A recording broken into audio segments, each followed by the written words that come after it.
भी जेआरएफ और UGC net के लिए तैयारी कर रहे हैं तो ये वीडियो बिल्कुल स्किप मत करना। क्यों? क्योंकि इस वीडियो में है आपके एग्जाम से रिलेटेड सारी थ्योरीज, जो भी ओबी से रिलेटेड थ्योरीज है, मेमोरी ट्रिक्स है, पीवाईक्यूज है, everything is related in this video. So just be with me. ये हम यूनिट 1 का पार्ट 2 कर रहे हैं और इसमें हम कवर करने वाले इंट्रोडक्शन सारे ओबी के, इंडिविजुअल बिहेवियर के सारे ट्रेड्स वगैरह, लीडरशिप थ्योरीज कवर करेंगे, मोटिवेशनल थ्योरीज कवर करेंगे, मॉडल्स जितने भी होते हैं ओबी के, ग्रुप बिहेवियर जो होता है उसके क्या क्या चीजें हैं, कितने मॉडल्स है, वो सारे कवर करने वाले हैं। पूरा रैपिड रिवीजन होगा। ऑर्गेनाइजेशनल कल्चर एंड चेंज के जितने भी मॉडल्स है, रेजिस्टेंस टू चेंज, और ये सब इस वीडियो में हम कवर करने वाले हैं। So let's start, buckle up your seats. Session थोड़ा बड़ा होने वाला है, बट मैं उम्मीद करती हूँ इस सेशन से आपके जो 5 क्वेश्चन बनने हैं ओबी के, वो पूरे इसी में से बनेंगे। So all the best, stick with me, let's start. सबसे फर्स्ट हम शुरू करते हैं section 1, introduction to organisational behaviour. ठीक है, अब ओबी होता क्या है? ओबी एक स्टडी ऑफ ह्यूमन बिहेवियर है, एटीट्यूड्स है, परफॉर्मेंसेज है विद इन ऑर्गेनाइजेशनल सेटिंग। पूरे ऑर्गेनाइजेशन में जो भी ह्यूमन होता है वो कैसे बिहेव कर रहा है, क्या उनका एटीट्यूड है, क्या उनका परफॉर्मेंस है, उसको चेक करते हैं हम। क्या क्या चीज इंटीग्रेट करते हुए, psychology, sociology, anthropology and political science. ठीक है, ये बेसिक डेफिनेशन है और ये 3 डेफिनेशन हमें और गिवन है, तो एग्जाम में क्या है ना, पूछी जाती है। क्यों? क्योंकि definition by Keith, Davis and robin appear frequently in the MCQs. ठीक है, ये जो रॉबिन एंड जज ने दी थी, OB is a field that investigates the impact that individuals, groups and structure have on behaviour within the organisation. तो आपको तीनों की डेफिनेशन पढ़ के जाना, आपकी किसकी कौन सी है, बाइफरकेट करने आना चाहिए आपको। कैथ डेविस ने क्या बोला है? एक एप्लीकेशन ऑफ नॉलेज है about how people, individuals and group act within organisation. सबसे टॉप की डेफिनेशन यही है, कॉमन, और इनकी भी याद रखना। ठीक है, कि कैसे इम्पैक्ट करता है, ये उसको चेक करता है, और ये एप्लीकेशन कहाँ कैसे कर पा रहा है, और ये सिस्टमेटिक स्टडी है उनके एप्लीकेशन की। ठीक है, within the organisation. Definition similar ही है, बट पॉइंट्स और वर्ड्स याद रखना, कीवर्ड्स। नेक्स्ट हम देख रहे हैं इनके कैरेक्टरिस्टिक्स क्या होते हैं। तो ओबी क्या है, क्यों इसको ओबी को यूनिक बना देता है, एक अलग से स्टडी क्यों बना दी, इसको इतना बड़ा यूनिट क्यों बना दिया? क्योंकि ये बिहेवियरल साइंस या साइकोलॉजी, सोशियोलॉजी, इन सबसे अप्रोच करता है। इसमें एक गोल होता है एम्प्लॉय वेलबींग और ऑर्गेनाइजेशनल इफेक्टिव्स को इंप्रूव करने का। ह्यूमन बिहेवियर को ये क्या हमको पता है, ह्यूमन बिहेवियर हमेशा क्या स्टैटिक नहीं होता है, हिलते रहता है, घूमते रहता है, चेंज होते रहता है बिहेवियर। कभी कोई टेक्नोलॉजी नहीं आ गई, उसने अडॉप्ट कर लिया, कंप्यूटर को छोड़ के कहीं और चले गए, लैपटॉप पे आ गए, ठीक है, टैबलेट्स पे आ गए। तो ये सब चीजें हैं जो डायनेमिक है, इसीलिए हमें बार बार इसको स्टडी करना पड़ता है, इसलिए ये एक यूनिक फील्ड है। ये 6 क्वेश्चन, इनमें से भी क्वेश्चन बन सकता है कि ओबी हम क्यों स्टडी कर रहे हैं। ठीक है, सिचुएशनल होती है ह्यूमन बिहेवियर, मतलब जो जो सिचुएशन है अकॉर्डिंगली हम लोग बिहेव करते हैं। अलग अलग इंटरडिसिप्लिनरी, इंटर रिलेटेड है, अप्लाइड साइंस है। ठीक है, रिसर्च फाइंडिंग्स है कि रियल वर्ल्ड प्रॉब्लम्स जब जब वर्क प्लेस पे आती है तो उस अकॉर्डिंग वो अप्लाई करते हैं अपने बिहेवियर को। अब हम देखते हैं ओबी का क्या क्या रोल है। एक इंडिविजुअल पे आते हैं, ऑर्गेनाइजेशनल, ग्रुप लेवल। ठीक है, तीनों लेवल पे ऑर्गेनाइजेशनल बिहेवियर को पढ़ा जाता है। हम तीनों ही लेवल पे पढ़ने वाले हैं। सब में जितनी थ्योरीज है, जितने भी आपके प्रिंसिपल्स, मॉडल्स है, सब कवर करेंगे विथ ऑथर्स, ईयर्स, एवरीथिंग। तो सबसे पहले इसमें क्या दे रखा है, स्कोप ऑफ ऑर्गेनाइजेशनल बिहेवियर क्या क्या है। ठीक है, इंडिविजुअल में हम क्या क्या देखेंगे, इंडिविजुअल जो इंसान है उसका बिहेवियर कैसे कैसे होता है, उसकी क्या पर्सनैलिटीज होती है, परसेप्शन क्या है, एटीट्यूड क्या है, मोटिवेशन क्या है, लर्निंग्स क्या है, इमोशंस क्या है।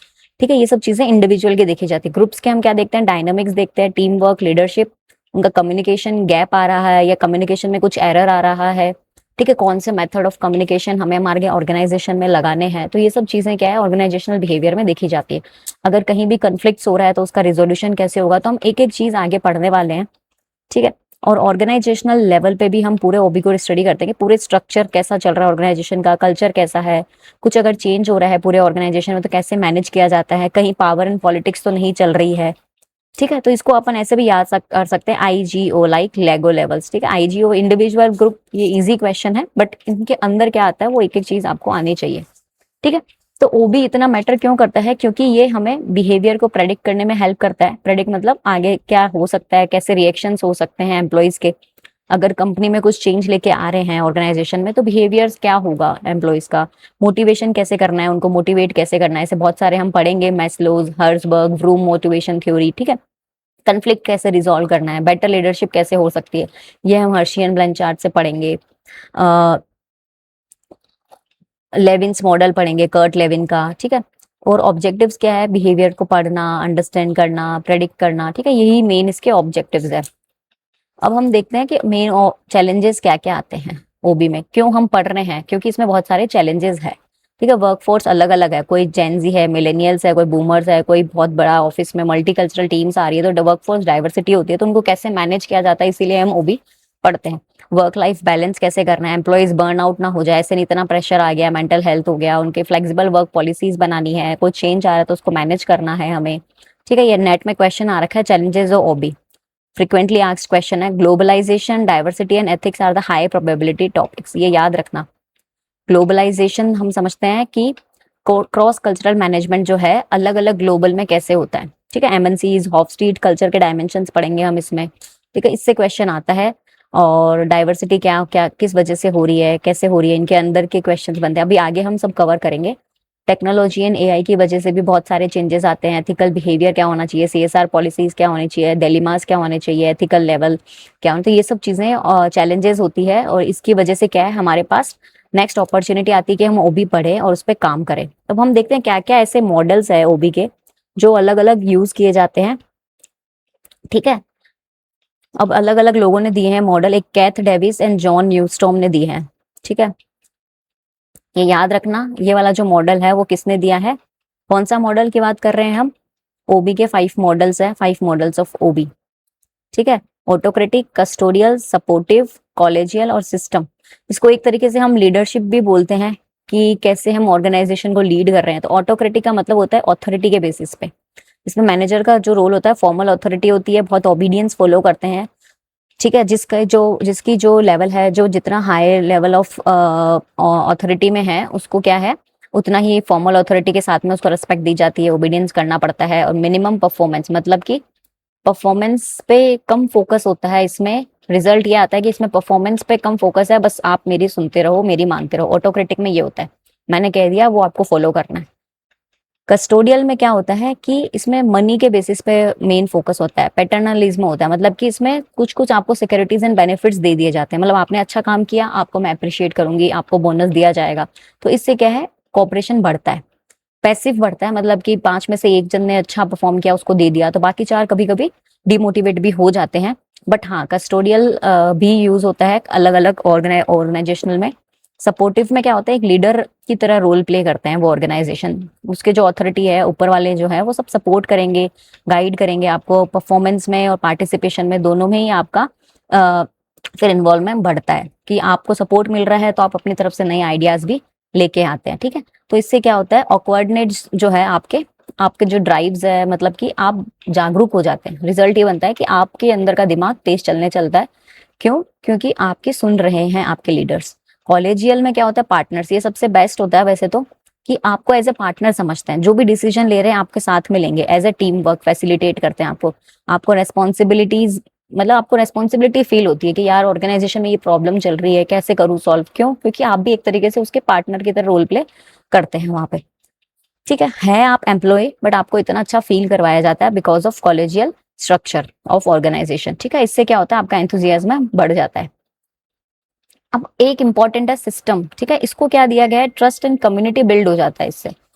ठीक है, इसमें क्या दिया गया है कि आपको एक तरीके से मैनेजर जो है आपको कोच कर रहा है, आपको सिखा रहा है एक एक चीज, तो इस वजह से आप बहुत मोटिवेटेड रहते हैं और बहुत हाई परफॉर्मेंस देने की कोशिश करते हैं। तो इसका इवोल्यूशन कैसे हो रहा है, अथॉरिटी से मनी, फिर लीडरशिप, फिर पार्टनरशिप एंड फिर ट्रस्ट, यही प्रोसेस है। इसको आपके प्रोसेस में क्वेश्चन बन सकता है। ठीक है, अरेंजमेंट में। अब ये हमने ये अभी पढ़े हैं ना, फर्स्ट 2 स्टेजेस कौन से होते हैं, पावर एंड ऑथोरिटी पे बात करेगा। ये इंडस्ट्रियल रिवॉल्यूशन के टाइम आया था, इसमें कमांडिंग बॉस होता है, ओबीडियंट हमें फॉलो करना पड़ता है, मिनिमम परफॉर्मेंस होता है। जैसे इसका एग्जांपल दे दिया, ब्रिटिश कॉलोनियल फैक्ट्री के टाइम पे आया था, डू एज टोल्ड और लीव, जैसा किया वैसा करो अदरवाइज जॉब छोड़ दो। कस्टोडियल में ये आया था 1930s में, इसका अरेंजमेंट का क्वेश्चन बनता है तो ध्यान रखना। ठीक है, पैटर्नलिस्टिक बोला गया है, क्वेश्चन पूछ सकते हैं पैटर्नलिस्टिक का क्या कौन सा मॉडल है, तो कस्टोडियल होता है क्योंकि इसमें फादर होता है, एक तरीके से फादर की तरह रोल प्ले करते हैं। ठीक है, जो हमें अच्छा काम करने पे पैसा दे देते हैं। पैसिव कोऑपरेशन एम्प्लॉय का रहता है इसमें।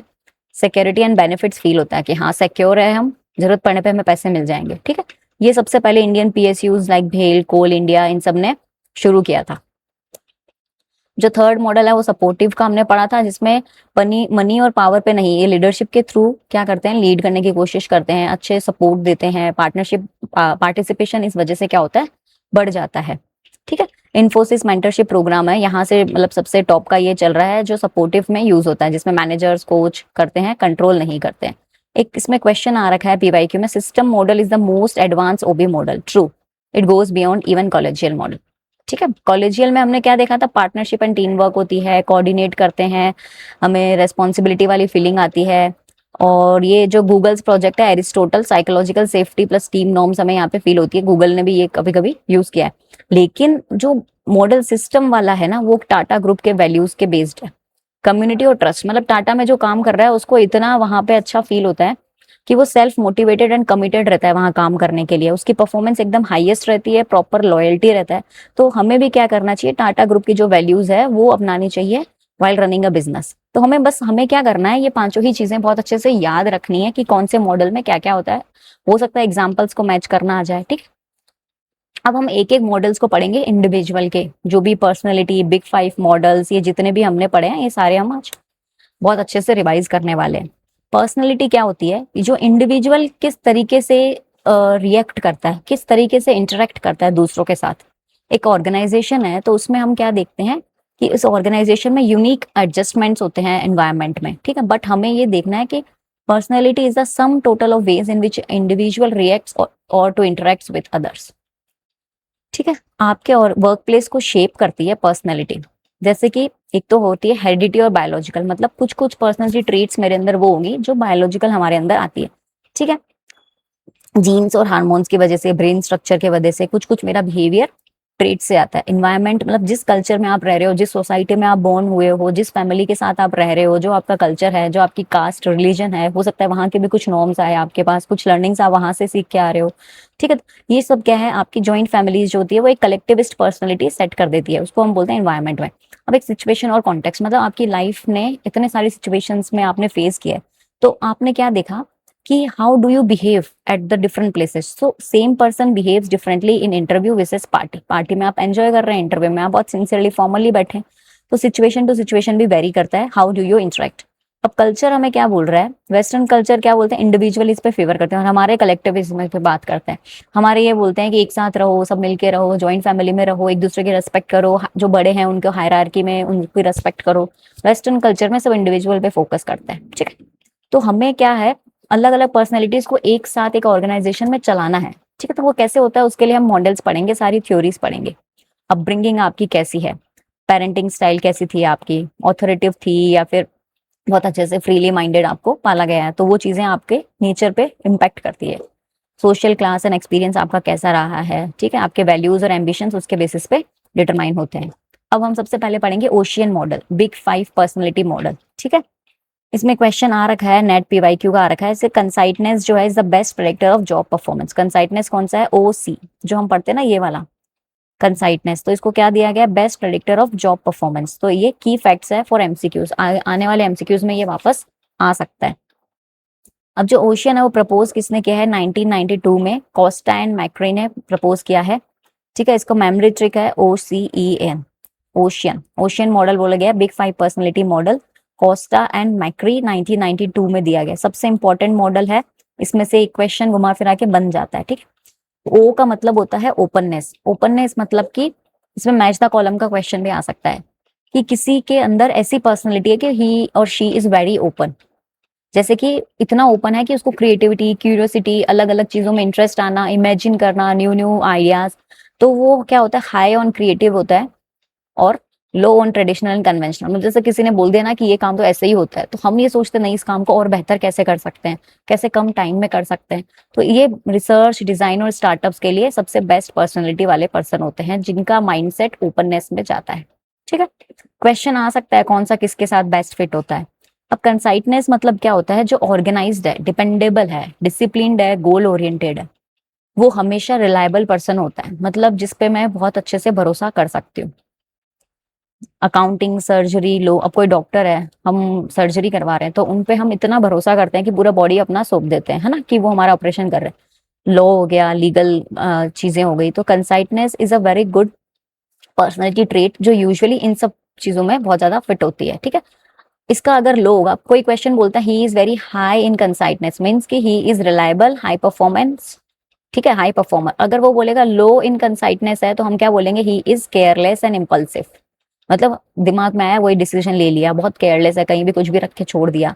तो ये चीजें पूछी जाती है। पर्सन इज ओपननेस में अगर हाई है तो उसकी ट्रेड्स क्या होगी, तो अगर वो हाई है तो क्रिएटिव होगा, लो है तो वो ट्रेडिशनल और कन्वेंशनल होगा। एक एक चीज बहुत अच्छे से इस पेज में मेंशन्ड है। अब एक्स्ट्रोवर्जन होता है, जो क्या होता है, बहुत socially assertive, talkative, positive energy, मतलब जहां भी जाता है ऐसा लगता है वाह यार क्या बंदा है, गजब एनर्जी लेके आता है, बहुत अच्छे से बातें कर रहा है, एकदम मस्त है। ठीक है, बहुत सोशेबल बंदा होता है। तो जिसका हाई एंड एक्स्ट्रावर्जन होता है उसको वो क्या है, उसकी सेल्स, लीडरशिप, उन सब में उसको जाना चाहिए। बट अगर लो होता है इसमें तो वो इंट्रोवर्ट और रिजर्व्ड होता है, जो ज्यादा लोगों से बोल नहीं सकता, कोई कुछ बोल रहा है तो उसका हाँ करके जवाब देना, तो वो इंट्रोवर्ट हो गया, रिजर्व्ड है, कुछ लोगों से ही घुलते मिलते हैं वो। तो जिसकी जो हाई ऑन एक्स्ट्रावर्जन है उसको हम बेस्ट फिट डालेंगे HR, पब्लिकेशंस, पब्लिक रिलेशंस या सेल्स में। ठीक है, क्वेश्चन कैसे भी आ सकता है कि which feature is, if a person is high on extraversion then he should be good fit for sales, तो हम ट्रू कर देंगे उसको। ठीक, या फिर एजर्शन रीजन में आ सकता है। एग्रीएबलनेस मतलब ये होता है कोऑपरेटिव, ट्रस्टिंग, हेल्पफुल और एम्पैथिक, मतलब कि आप पे आपको लोग ट्रस्ट कर रहे हैं। ठीक है, हेल्पफुल है आप, जैसे कि टीचिंग, काउंसलिंग, नर्सिंग, जो एग्रीएबलनेस में हाई होता है उनको इस फिट में, इस स्ट्रीम में जाना चाहिए। तो आपकी पर्सनैलिटी आप चेक कीजिए और आप उस अकॉर्डिंग अपना यूज कीजिए। ठीक है, कहाँ पे बेस्ट फिट हो पा रहे हैं आप। गुड इन कोलैबोरेटिव कल्चर, कहीं भी जाते हैं घुल मिल जाते हैं। ठीक है, ऐसे भी बहुत सारे लोग होते हैं, कहीं कोई कोई होते हैं कि जो नहीं, मैं तो बहुत कॉम्पिटिटिव हूँ, सस्पिशियस हूँ, हर किसी से नहीं मिलता हूँ। ठीक है, सस्पिशियस मतलब हर चीज पे डाउट करना, ये इंसान सही है क्या, नहीं है क्या, तो वो एग्रीएबलनेस में उसका लो रहता है। और एक न्यूरोटिसिज्म होता है। न्यूरोटिसिज्म मतलब इमोशनल इनस्टेबिलिटी, एंजाइटी, मतलब कि ये एक तरीके से इसका जो हाई होता है ना, वो मेरे हिसाब से नहीं होना चाहिए। लो वाला ही न्यूरोटिज्म, जो लो ही होना चाहिए पर्सनालिटी में, क्योंकि हमें काम एंड स्टेबल ही रहना चाहिए। न्यूरोटिज्म अगर हाई है that means I am very unstable, emotionally unstable, I always keep on stressing on the things. ठीक है, स्ट्रेस पॉन हूं मैं बहुत ज्यादा, ऐसी डिजीजेस लगती है जो स्ट्रेस से रिलेटेड है, तो I should be low on neuroticism. बाकी सब हाई हो तो चलेगा बट न्यूरोटिज्म नो होना चाहिए। ठीक है, अब लर्निंग थ्योरीज है ओबी की, ये इंडिविजुअल्स की ही बात कर रहे हैं। ठीक है, क्लासिकल कंडीशनिंग, ऑपरेंट कंडीशनिंग और social learning theory. I think आपको कहीं भी एक साथ इतने अच्छे नोट्स नहीं मिलेंगे। मैं उम्मीद करती हूँ आप इसको 2 बार, 1 बार पढ़ो और अच्छे से नोट्स बनाओ, चाहे मत बनाओ पर ध्यान से सुनो। ठीक है, क्लासिकल कंडीशनिंग जो है वो इवान पावलोव ने दी है, याद रखना। CL इसका क्लासिकल का L है, यहाँ पावलोव का L है, तो ऐसे याद कर लो कि क्लासिकल कंडीशनिंग इवान ने दी है, ऑपरेंट कंडीशनिंग जो है BF स्किनर ने दी है। ऑपरेंट में आर आ रहा है तो ये स्किनर हो गया, ऐसे याद कर लो, मेरे टाइम मैंने ऐसे याद किया था। क्लासिकल कंडीशनिंग इवान पावलोव ने दी है, ऑपरेंट कंडीशनिंग BF स्किनर ने दी है, और सोशल लर्निंग जो थ्योरी है एल्बर्ट बंडूरा ने दी है। Social learning theory Albert Bandura ने। अब इनका होता क्या है, क्लासिकल कंडीशनिंग किसके बारे में बात करती है कि आपको एक तरीके से learning through stimulus response association. ठीक है, इसमें क्या होता है, आपसे पूछा जाएगा स्टिमुलस रेस्पॉन्स थ्योरी कौन सी है। स्टिमुलस रेस्पॉन्स और रेनफोर्समेंट, 3 इसके स्टेप्स होते हैं। ठीक है, stimulus, condition, response and reinforcement. मतलब कि एक बेल रिंग हुई, फिर डॉग को पता चल गया कि बेल रिंग होते ही उसने क्या सोचा, खाना आ गया, खाना आ गया। तो ये एक तरीके से जैसे फैक्ट्री में सायरन हुआ तो वर्कर्स को पता चल गया कि मशीन्स में कहीं ना कहीं गड़बड़ हुई है, तो एक तरीके से क्लासिकल कंडीशनिंग हमारे दिमाग में सेट करते गए। एक जैसे एक स्टिमुलस आया, हमें पता चल गया कि हमें ये काम करना है। ठीक है, स्कूल की घंटी बजी, हम स्कूल से भाग गए, छुट्टी हो गई। ठीक है, ये क्लासिकल कंडीशनिंग का पार्ट है। ऑपरेंट कंडीशनिंग में क्या होता है, behaviour is shaped by it's consequences, rewards increases behaviour, punishment decreases it. कहने का मतलब है कि BF स्किनर ने इस पे बहुत अच्छे से काम किया और उन्होंने टेस्ट करके एक थ्योरी बना ली कि जैसे ही पॉजिटिव रीइंफोर्समेंट दिया जाता है तो उससे क्या होता है, इंसान का बिहेवियर है जो पॉजिटिव में चेंज हो जाता है। बट अगर नेगेटिव रीइंफोर्समेंट, मतलब कि आपको मैंने बोला कि sales person gets bonus on hitting hard, तो वर्क हार्ड, उसको पता है अच्छा काम करूंगा तो मुझे बोनस मिलेगा। और अगर एक और रीइंफोर्समेंट होता है कि यार 2 तरह के रिइंफोर्समेंट है, अगर मैंने आज काम नहीं किया तो मुझे टीचर डांटेगी, तो उसकी वजह से मैं काम कर रही हूँ। एक है कि मैं अच्छा काम करूंगी तो मेरा फर्स्ट रैंक आएगा, तो एक तो पॉजिटिव रिइंफोर्समेंट मेरे दिमाग में चल रहा है, एक नेगेटिव चल रहा है, बट दोनों ही रिइंफोर्समेंट क्या करते हैं, हमें रिजल्ट की तरफ लेके जाते हैं, हमारे बिहेवियर को चेंज करते हैं। ठीक है, इधर पनिशमेंट को डिक्रीज करने के लिए करते हैं हम, या फिर अच्छा आउटकम के लिए करते हैं। तो ऑपरेंट कंडीशनिंग BF स्किनर ने दी है। ठीक है, याद रखना। सोशल लर्निंग थ्योरी क्या बोलती है? Learning by observing with others, इसको बोलते हैं विकारियस लर्निंग। दूसरों को देख के सीखना, दूसरे क्या कर रहे हैं उस पर ध्यान देना, अटेंशन, रिटेंशन, फिर उसी को रिप्रोड्यूस करना एंड देन मोटिवेशन। ठीक है, attention, retention, reproduction and motivation, ये याद रखना। अल्बर्ट बंडूरा ने जो दिया है, जैसे कि विप्रो के जो एम्प्लॉयज है वो क्या करते हैं, अभी का रूल बता रही हूँ, विप्रो के जो एम्प्लॉयज है वो सीनियर क्लाइंट्स जो आते हैं उनके इंटरेक्शन को ध्यान से देखते हैं, सीखते हैं, ऑब्जर्व करते हैं और फिर वही चीज क्या करते हैं, रेप्लिकेट करने की कोशिश करते हैं। ठीक है, इसको हम क्या बोलते हैं, मेंटरिंग बोलते हैं या जॉब शेडोइंग भी बोलते हैं। क्वेश्चन आ सकता है, की टर्म्स एक एक बहुत याद रखना, कीवर्ड्स। जॉब शेडोइंग वाली जो है वो कौन सी लर्निंग थ्योरी से मिलती है? सोशल लर्निंग थ्योरी, एक दूसरे को देख के सीखना। ठीक है, इस मॉडल में क्या क्या आता है? हम वीसीएस हमने पढ़ा भी, विकारियस लर्निंग है, फिर सेल्फ एफिकेसी, मॉडलिंग, ये तीनों ही वर्ड इसमें यूज होते हैं। ठीक है, सेल्फ एफिकेसी एंड मॉडलिंग। अब सेल्फ एफिकेसी जो वर्ड है वो किसने दिया है, याद रखना, एल्बर्ट बंडूरा ने। सेल्फ एफिकेसी जो वर्ड है वो किसने दिया है? एल्बर्ट बंडूरा ने। ये नेट का बहुत इंपॉर्टेंट क्वेश्चन है, बहुत बार आता है। एक्सटिंक्शन मतलब होता है stopping reinforcement and continuous versus partial reinforcement schedules होते हैं। कहने का मतलब ये है कि रीइंफोर्समेंट कंटिन्यूअस भी हो सकता है, कभी कभी भी दिया जा सकता है, और कभी कभी रीइंफोर्समेंट को रोक देते हैं तो उसको एक्सटिंक्शन बोलते हैं। ठीक है, ऐसे करके ये 4 रीइंफोर्समेंट होते हैं, 4 टाइप्स ऑफ रीइंफोर्समेंट होते हैं, पॉजिटिव, नेगेटिव, पनिशमेंट या एक्सटेंशन। ठीक है, पनिशमेंट या पार्शियल बोल सकते हैं हम। ठीक है, अब है परसेप्शन एंड एट्रीब्यूशन की थ्योरीज। ये सब इंडिविजुअल बिहेवियर पे अभी तक हम काम कर रहे हैं। ठीक है, फिर हम जाएंगे नेक्स्ट स्टेप। तो परसेप्शन एंड एट्रीब्यूशन थ्योरी क्या बोलती है? How we interpret our world and why it matters in OB. OB में हमारा इंटरप्रिटेशन दूसरों के साथ कैसा है, मतलब हम दूसरों को देख के क्या इंटरप्रेट कर रहे हैं। ठीक है, ऑर्गेनाइजेशन में जो जो चीजें हो रही है उसको देख के पॉजिटिव इम्पैक्ट कर रहा है हम पे या नेगेटिव कर रहा है, हमारा परसेप्शन क्या बन रहा है। एक ये पढ़ेंगे। दूसरा एट्रीब्यूशन थ्योरी। एट्रीब्यूशन मतलब होता है, एट्रीब्यूशन मतलब कि किसी दूसरे पर्सन की वजह से मेरे अंदर क्या चेंज आए।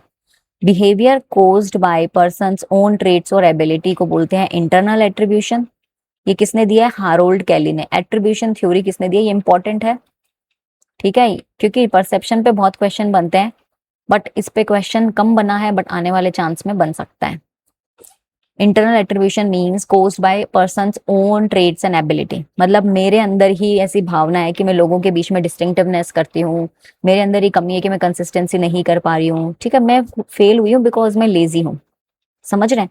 और एक्सटर्नल एट्रीब्यूशन मतलब ये होता है behaviour caused by external force और सिचुएशन, मतलब मैं फेल हुई बिकॉज कि एग्जाम का पेपर ही टफ था, एग्जाम अनफेयर था, एग्जाम की चेकिंग खराब थी, what ever my thoughts come in round. ठीक है, या फिर हम बोल सकते हैं कि आज मैं कॉलेज नहीं जा पाई बिकॉज बारिश आ गई, बिकॉज व्हीकल खराब हो गया। तो ये सब क्या हो गए? एक्सटर्नल एट्रीब्यूशन हो गए। ठीक है, इनके अलग अलग फैक्टर्स होते हैं, डिस्टिंक्टनेस, consistency and consensus.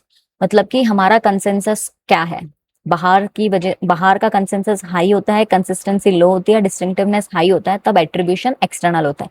Otherwise vice versa internal attribution होता है। अब सबसे इंपॉर्टेंट है अनादर, परसेप्चुअल एरर्स, बहुत इंपॉर्टेंट है, हाई फ्रिक्वेंसी नेट टॉपिक है, देख लो। ठीक है, हेलो इफेक्ट क्या होता है? परसेप्चुअल एरर मतलब कि हमने किसी के बारे में कुछ परसेप्शन बना लिया, बट वो एरर हो सकता है बिकॉज ऑफ दीज टर्म्स, क्योंकि हमने, हमारी सोच गलत नहीं है, लेकिन हमारे अंदर हो सकता है कहीं ना कहीं हेलो इफेक्ट चल रहा हो। हेलो इफेक्ट मतलब होता है किसी इंसान के एक ट्रेड के बेसिस पे मैंने उसको ओवरऑल वैसा ही समझ लिया। बहुत, एक इंसान ने मेरी कभी मदद की तो मैंने बोल दिया यार बहुत अच्छा इंसान है, मे बी उसने एक बार मदद की, अगली बार किसी और की ना की हो, या मेरी भी अगली बार ना करे। ठीक है, या फिर किसी ने एक बार मेरे साथ बुरा किया तो आई थॉट कि अब ये इंसान तो बेकार है।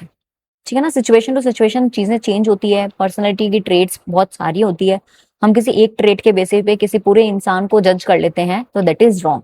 और उसी जजमेंट को हम एक तरीके से हमारी लैंग्वेज में हेलो इफेक्ट बोलते हैं। ठीक है, एक होता है हॉर्न इफेक्ट। अब देखो हेलो और हॉर्न में क्या डिफरेंस है? ओनली वन डिफरेंस, कि हम लोग ने किसी की पॉजिटिव चीज को देख के उसको पॉजिटिव इंसान बना दिया तो हेलो इफेक्ट है, और किसी की बुरी चीज को देख के हमने उस इंसान को नेगेटिव बना दिया, पूरी सिचुएशन को नेगेटिव बना दिया, ओवरऑल चीजें नेगेटिव बना ली इस दिमाग में, तो उसको हॉर्न इफेक्ट बोलते हैं। Hello is a good thing, horn is a bad thing. ठीक है, हॉर्न मतलब सींग लग जाना, किसी को ऐसा देखना कि भाई ये तो, इसको देख के ही भागो, क्योंकि हमारे दिमाग में हो गया कि ये इंसान नेगेटिव ही है। स्टीरियोटाइपिंग में क्या होता है, generalising group traits. Means if you are in between a person, in between a group, तो आपने क्या सोच लिया, इस पूरे ग्रुप में अगर आपने 2-3 जन को जानते हो जो पढ़ने वाले बच्चे हैं, 10 बच्चे बैठे हैं, बट आपने क्या सोचा इस पूरे ग्रुप में ये सब पढ़ने वाले होंगे, मतलब एक तरीके से आप पूरे ग्रुप के ट्रेड्स को जर्नलाइज कर रहे हो। या फिर हम बोल सकते हैं कोई राजस्थान से आए हैं तो हमने जर्नलाइज कर लिया ये सब तो मारवाड़ी बोलते होंगे, ये सब वो खाते होंगे, ये सब दाल बाटी ही खाते होंगे, एक तरीके से किसी चीज के एक ट्रेड्स के बेसिस पे ग्रुप ट्रेड्स पूरे ग्रुप को जर्नलाइज कर लेना। ठीक है। स्टीरियोटाइप, रूढ़िवादी हम बोल सकते हैं, या पुराने जो हमारे लर्निंग्स है उसके बेसिस पे हमने पूरा जर्नलाइज कर लेना। ये सारे परसेप्चुअल एरर्स एग्जाम में आ रखे हैं, आ सकते हैं, एक एक चीज को बहुत अच्छे से समझो। प्रोजेक्शन क्या होता है, हाँ, दूसरों के प्रति हमारी जो फीलिंग आ रही है, मुझे ऐसा लग रहा है ये इंसान सही नहीं लग रहा है, दूर से देख के ये अच्छा नहीं लग रहा है, ये सही नहीं लग रहा है, ये प्रोजेक्शन बना लिया, मतलब attributing on feelings to others. मेरे अंदर जो फीलिंग आ रही है वो मैंने सोच लिया दूसरों पे, प्रोजेक्शन। ठीक है। सबसे एक और इम्पॉर्टेंट होता है परसेप्शन, सेलेक्टिव परसेप्शन, मतलब कि noticing only what confirm beliefs. मतलब कि मैं कॉलेज गई तो मैंने फिर 2-3-4 चीजें ही नोटिस की, ठीक है, जो मेनली हम करते हैं, बाकी चीजें मैंने देखी ही नहीं, क्योंकि सेलेक्टिव परसेप्शन मेरा रहा। फिर भले ही कोई बोल रहा नहीं यार वहां पे अच्छी चीजें भी थी, बट मेरा ध्यान सिर्फ कमियां निकालने में था, या मेरा ध्यान सिर्फ 3 चीजें मैं सोच के गई थी, मुझे देखना है कैसा होगा बिल्डिंग, कैसा होगा ब्रोशर, कैसा क्या होगा, तो 2-3 चीजें देख के आई, नेगेटिव इम्पैक्ट आया, परसेप्शन बना लिया, नहीं अच्छा नहीं। बट वहां पे जो और चीजें बहुत सारी थी जो हमने नहीं नोटिस की, हो सकता है वो पॉजिटिव हो, इसीलिए सेलेक्टिव परसेप्शन की वजह से परसेप्चुअल एरर आ जाता है। हाई फ्रिक्वेंसी नेट टॉपिक है, फिर से बोल रही हूँ। फिर सेल्फ फुलफिलिंग प्रोफेंसी, इसको बोलते हैं पिग्मेलियन इफेक्ट। बहुत इंपॉर्टेंट है पिग्मेलियन इफेक्ट, क्वेश्चन बना हुआ है इससे। इसका मतलब है कि मैंने खुद की संतुष्टि के लिए, खुद की शांति के लिए मैंने सोच लिया ये ऐसा है, मतलब खुद को, खुद की शांति के लिए मैंने बोल दिया नहीं यार आज तो बारिश आएगी, कॉलेज नहीं जा रहे, बारिश आओ चाहे मत आओ, कुछ भी नहीं यार ये इंसान सही नहीं है, भले ही वो मुझे सही है, मेरे दिमाग में फिट है, लेकिन फिर भी मैंने सेल्फ फुलफिलिंग प्रोफेंसी के लिए मैंने सोच लिया नहीं वो इंसान सही नहीं है। समझ रहे हो, इसको बोलते हैं Pygmalion effect. Because of my profit हम बोल सकते हैं, या फिर मेरी खुद की सेटिस्फेक्शन के लिए मैंने किसी के बारे में ऐसा परसेप्शन बना लिया है। समझ में आया इतना आपको? तो अभी तक हमने जो पढ़ा है, लर्निंग थ्योरीज पढ़ ली, बिग 5 पर्सनैलिटी मॉडल पढ़ा है, परसेप्शन एट्रीब्यूशन पढ़ा है, अब हम पढ़ेंगे एटीट्यूड एंड इमोशनल इंटेलिजेंस, दोनों ही बहुत इंपॉर्टेंट है। ठीक है। इमोशनल इंटेलिजेंस जो है, जो डेनियल गोलमैन ने दिया है 1995 में, ईआई जो टर्म है वो इंट्रोड्यूस भी इन्होंने की थी, उसका मीनिंग भी हम पढ़ेंगे। और एबीसी ऑफ एटीट्यूड्स, मतलब कि एटीट्यूड को 3 मॉडल में डिवाइड किया गया, अफेक्टिव, बिहेवियरल एंड कॉग्निटिव। इसको एबीसी मॉडल भी बोलते हैं। अगर आपसे अभी पूछ ले एटीट्यूड का एबीसी मॉडल में से कौन से 3 मॉडल्स उसमें आते हैं, तो कौन से 3 कंपोनेंट आते हैं, ठीक है, तो अफेक्टिव, बिहेवियरल एंड कॉग्निटिव। अब हम सबसे पहले देखते हैं affective component, feel, emotional response. Affective मतलब किसी के साथ में हमारा attitude, I feel happy about this job, मेरा एटीट्यूड किसी जॉब को लेके, किसी चीज को लेके कैसा है, तो वो फील अच्छी आ रही है। ठीक है। I plan to resign if this continues, तो वो एक बिहेवियरल कंपोनेंट हो गया, मतलब मेरा एटीट्यूड 3 तरीके से जज किया जा सकता है, किसी को लेके क्या फीलिंग आ रही है, और किसी सिचुएशन में मैं कैसे एक्ट कर रही हूँ, और किसी सिचुएशन में मैं कैसे बिलीव कर रही हूँ, क्या मेरी नॉलेज है, क्या मेरा माइंड सेट बोल रहा है। एक में तो मैं फील कर रही हूँ, एक में मेरा माइंड बोल रहा है, एक में मैं एक्शन कर रही हूँ। It's a combination of mind, heart and action. Okay, so this is related to the hurt, your feelings, and this is related to your actions, and this is related to your thinking power, your mind. I believe this job is unfair, आपने सोच लिया। ठीक है। तो ये तीनों ही component है जो आपके एटीट्यूड को डिजाइन करते हैं। अब सबसे इंपॉर्टेंट है इसमें याद रखना, कॉग्निटिव डिसोनेंस। कॉग्निटिव डिसोनेंस मतलब क्या होता है, अपने ही बिलीफ और एक्शन में कॉन्फ्लिक्ट होना। जैसे हमने यहाँ पे क्या देखा, I believe this job is unfair, मानती हूँ मैं अनफेयर है, बट मैं फिर भी इसी जॉब में कंटिन्यू कर रही हूँ। No option. समझ रहे हो? तो इसको बोला गया है कॉग्निटिव डिसोनेंस। ये किसने दिया है? फेस्टिंगर ने दिया है। देखो हमारे टाइम पे नोट्स ऐसे एक साथ मुझे कभी आज तक नहीं मिले थे, आप लोगों के लिए मैंने बहुत मेहनत से इसमें एक ही पीपीटी में सब कुछ डिजाइन किया है, जो 100% शॉर्ट यही सिलेबस है आपका, इससे बाहर कोई सिलेबस नहीं है। बस ये है कि हर बार कुछ ना कुछ नया टर्म इंट्रोड्यूस होता है, but that is a different part. But हम सिलेबस अगर पूरा कवर करना है तो इसमें पीपीटी में बहुत अच्छे से कवर किया गया है। जो समझ ना आए आप कमेंट सेक्शन में कमेंट कीजिएगा। तो कॉग्निटिव डिसोनेंस क्या हो गया? Conflict between belief and action. Belief कुछ और है, एक्शन उसके कुछ और है। ठीक है, I smoke but I know it's bad. समझ रहे हैं आप? सिगरेट पीनी है, पता है ये सेहत के लिए हानिकारक है, बट फिर भी पीनी है। ठीक है, नेट टिप क्या बोलता है? एक नेट की टिप है हमारे लिए। गोल्डमैन की फाइंडिंग्स क्या बोलती है कि EQ is more important than IQ for leadership success. EI बोल सकते हैं, EI इमोशनल इंटेलिजेंस होना ज्यादा जरूरी है देन IQ। क्यों? इमोशनल इंटेलिजेंस हमें क्या करता है? सेल्फ अवेयर करवाता है। हमारे इमोशंस को हम जान रहे हैं, उनको हम सेल्फ रेगुलेट कर रहे हैं। ये एक तरीके से स्टेप है, या बोल सकते हैं 5 पार्ट्स है EI के। कंट्रोलिंग इम्पल्सेस, मतलब मेरा आपा खो गया है इस situation, but still I am managing self regulating myself to keep calm. अगर आप में ये क्वालिटी है, it means you are good in EI। ठीक है, motivation, inner drive to achieve, आपके अंदर मोटिवेशन है, पढ़ना है, JRF क्लियर करना है, UGC नेट मैनेजमेंट, MBA, ये सब मुझे क्लियर करने हैं, कंसेप्ट क्लियर करना है। तो ये जज्बा, मोटिवेशन, ये अगर है तो means you are high in EI। Empathy मतलब होता है फीलिंग अदर्स इमोशन। भाई मैं बहुत दुखी हूँ, तो आप उसके इमोशंस को समझ रहे हो और फिर आप कोशिश कर रहे हैं कि उसके साथ आप मैनेज कर पा रहे हैं रिलेशनशिप। कुल मिला के जो EI में हाई है वही एक तरीके से अच्छे रिलेशन मेंटेन कर पाता है, लोगों के साथ अच्छा व्यवहार करता है, और लोग उसके साथ रहना, उठना, बैठना ज्यादा पसंद करते हैं, क्योंकि पता है ये इंसान मेरी प्रॉब्लम को समझेगा। ठीक है, तो EI में इसीलिए बोला गया हाई होना is far better than IQ अच्छा होना। दिमाग तेज होने से वो आपको कभी भी सिंपैथी दे, एम्पैथी दे, जरूरी नहीं है। तो ये जो टर्म है वो डैनियल गोलमेन ने 1995 में इंट्रोड्यूस की थी। ओके, इंडिविजुअल्स पे हम काम कर चुके हैं। इंडिविजुअल्स में हमने परसेप्शन देखा, एटीट्यूड देखा, पर्सनालिटी देखी। ठीक है, और फिर हमने इमोशनल इंटेलिजेंस देख लिया, बिग 5 पर्सनालिटी देख लिया। अब हम काम करेंगे नेक्स्ट, मोटिवेशन थ्योरीज। इसमें हम सारे कवर करने वाले, Maslow, Herzberg, McGregor, Vroom's reinforcement वाली, McClelland's, equity. Okay, let's start. Maslow's need hierarchy theory 1943 में आई थी। ठीक है, अब्राहम मैस्लो इनका फुल नेम है, जिन्होंने इसको इंट्रोड्यूस किया था। और ये सबसे टॉप की, फेमस की OB की थ्योरी है, मोटिवेशन की थ्योरी है, जो नॉट ओनली इन OB, ये साइकोलॉजी में भी आती है, बहुत सारे अलग अलग सब्जेक्ट्स, कंसेप्ट्स में भी इसको पढ़ा जाता है। ठीक है, तो हम इसको नीचे से शुरू करते हैं। ठीक है, सबसे पहली नीड क्या होती है? ये, दूसरी, तीसरी, ये फुलफिल होती है तब इंसान यहाँ पहुंचता है, ये फुलफिल होती है तब इंसान यहाँ पहुंचता है। ठीक है, तो सबसे पहले साइकोलॉजिकल नीड्स जो होती है, सॉरी फिजियोलॉजिकल जो नीड्स होती है वो फुलफिल होनी जरूरी है। सैलरी, हाउसिंग, फूड, हम बोल सकते हैं बेसिक नीड्स, एकदम बेसिक टू बेसिक नीड्स है जो हमारी फुलफिल होनी जरूरी है, तभी हम क्या सेफ्टी नीड्स की तरफ पहुंचते हैं। तो कहने का मतलब यह है कि मोटिवेशन हमें कैसे करना है। अगर इंसान नीचे वाली नीड्स पे भी फुलफिल नहीं कर पाए तो उसको सैलरी अच्छी दो, उसको अच्छा हाउसिंग और फूड दो, तो उसकी फिजियोलॉजिकल नीड्स फुलफिल होगी और वो अच्छा मोटिवेट होता रहेगा। बट अगर फिजियोलॉजिकल नीड्स उसकी ऑलरेडी सेटिस्फाइड है तो मैं उसको क्या दूंगी?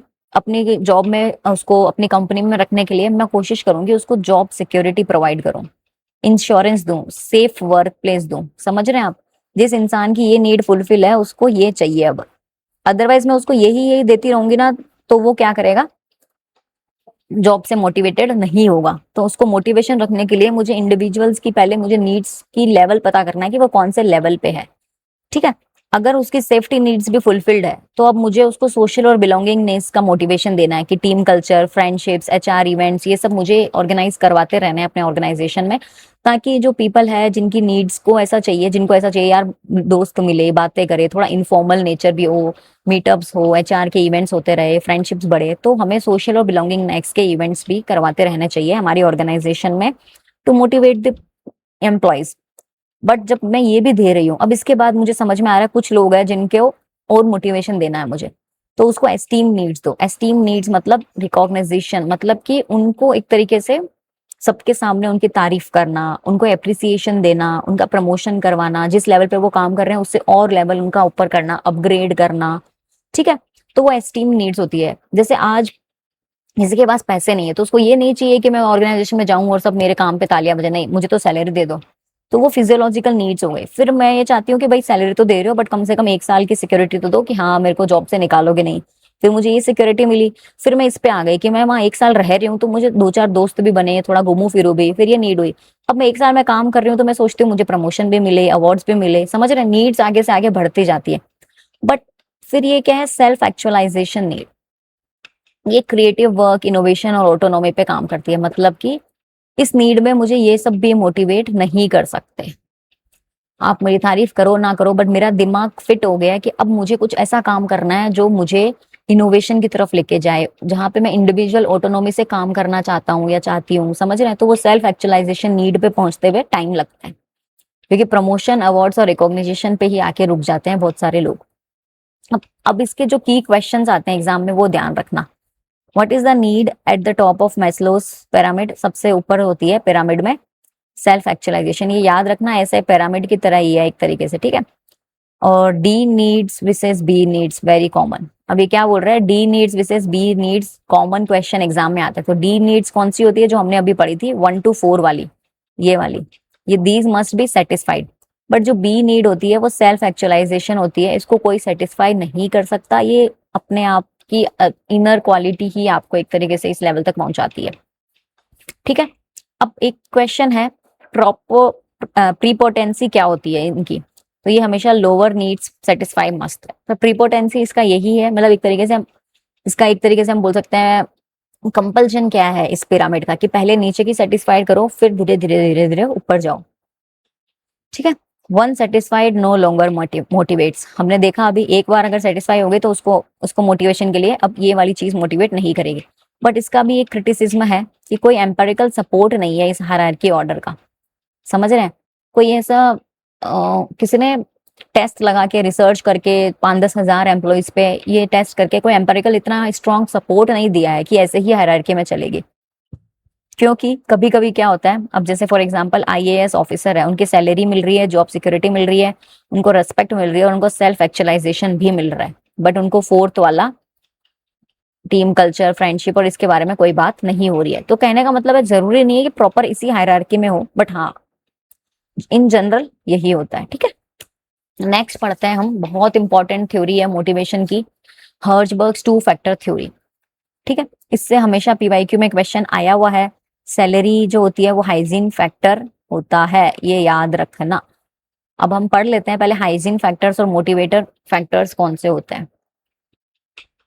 देखो हर्जबर्ग ने क्या किया है, हर्जबर्ग ने अपने 200 अकाउंटेंट्स एंड इंजीनियर्स जो थे उनके बेसिस पे एक रिसर्च की, ठीक है। और उस रिसर्च से उन्होंने 2 डिफरेंट सेट ऑफ फैक्टर्स निकाल दिए जो उनको मोटिवेट करते हैं,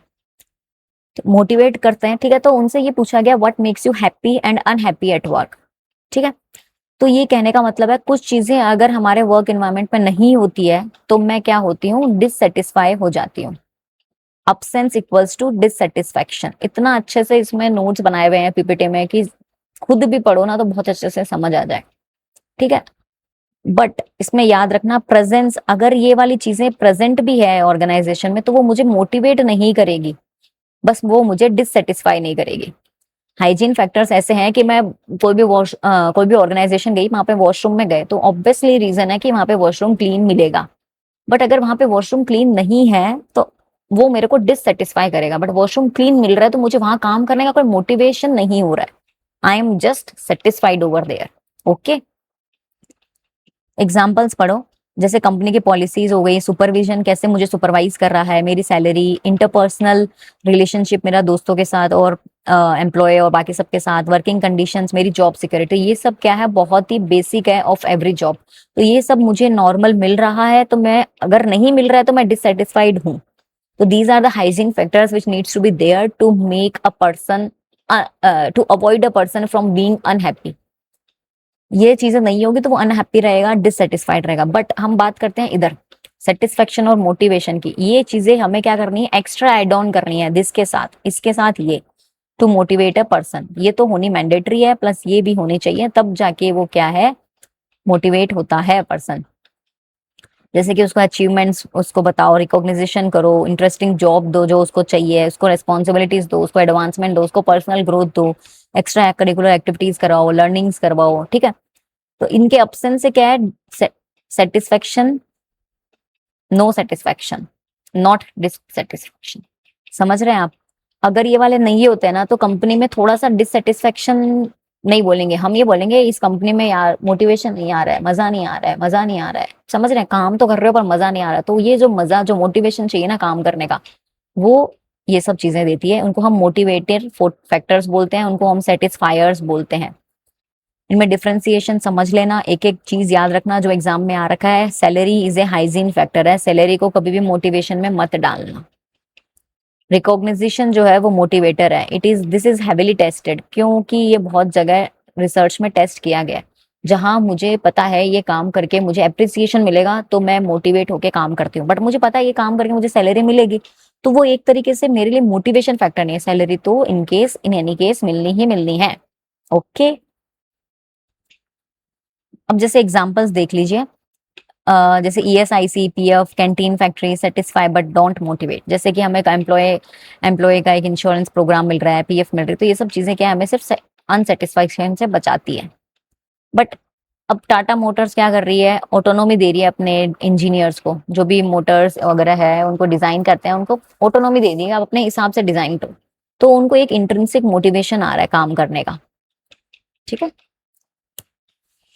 अब हम देखेंगे another very important, very important, very important concept. ठीक है, अब थ्योरी एक्स और वाई तो है ही, एक थ्योरी जेड भी है, आपने सुनी होगी। तो थ्योरी जेड किसने दी है? विलियम आउची ने। ये एक जापानीज मैनेजमेंट के थ्रू दी गई है। ये long term employment plus collective decision making plus holistic concern for employees, तीनों पे काम करती है। कहने का मतलब है कि हमने दो थ्योरीज लगाई है और ये सोचा है कि किसी को मोटिवेट करना है तो कैसे करना है।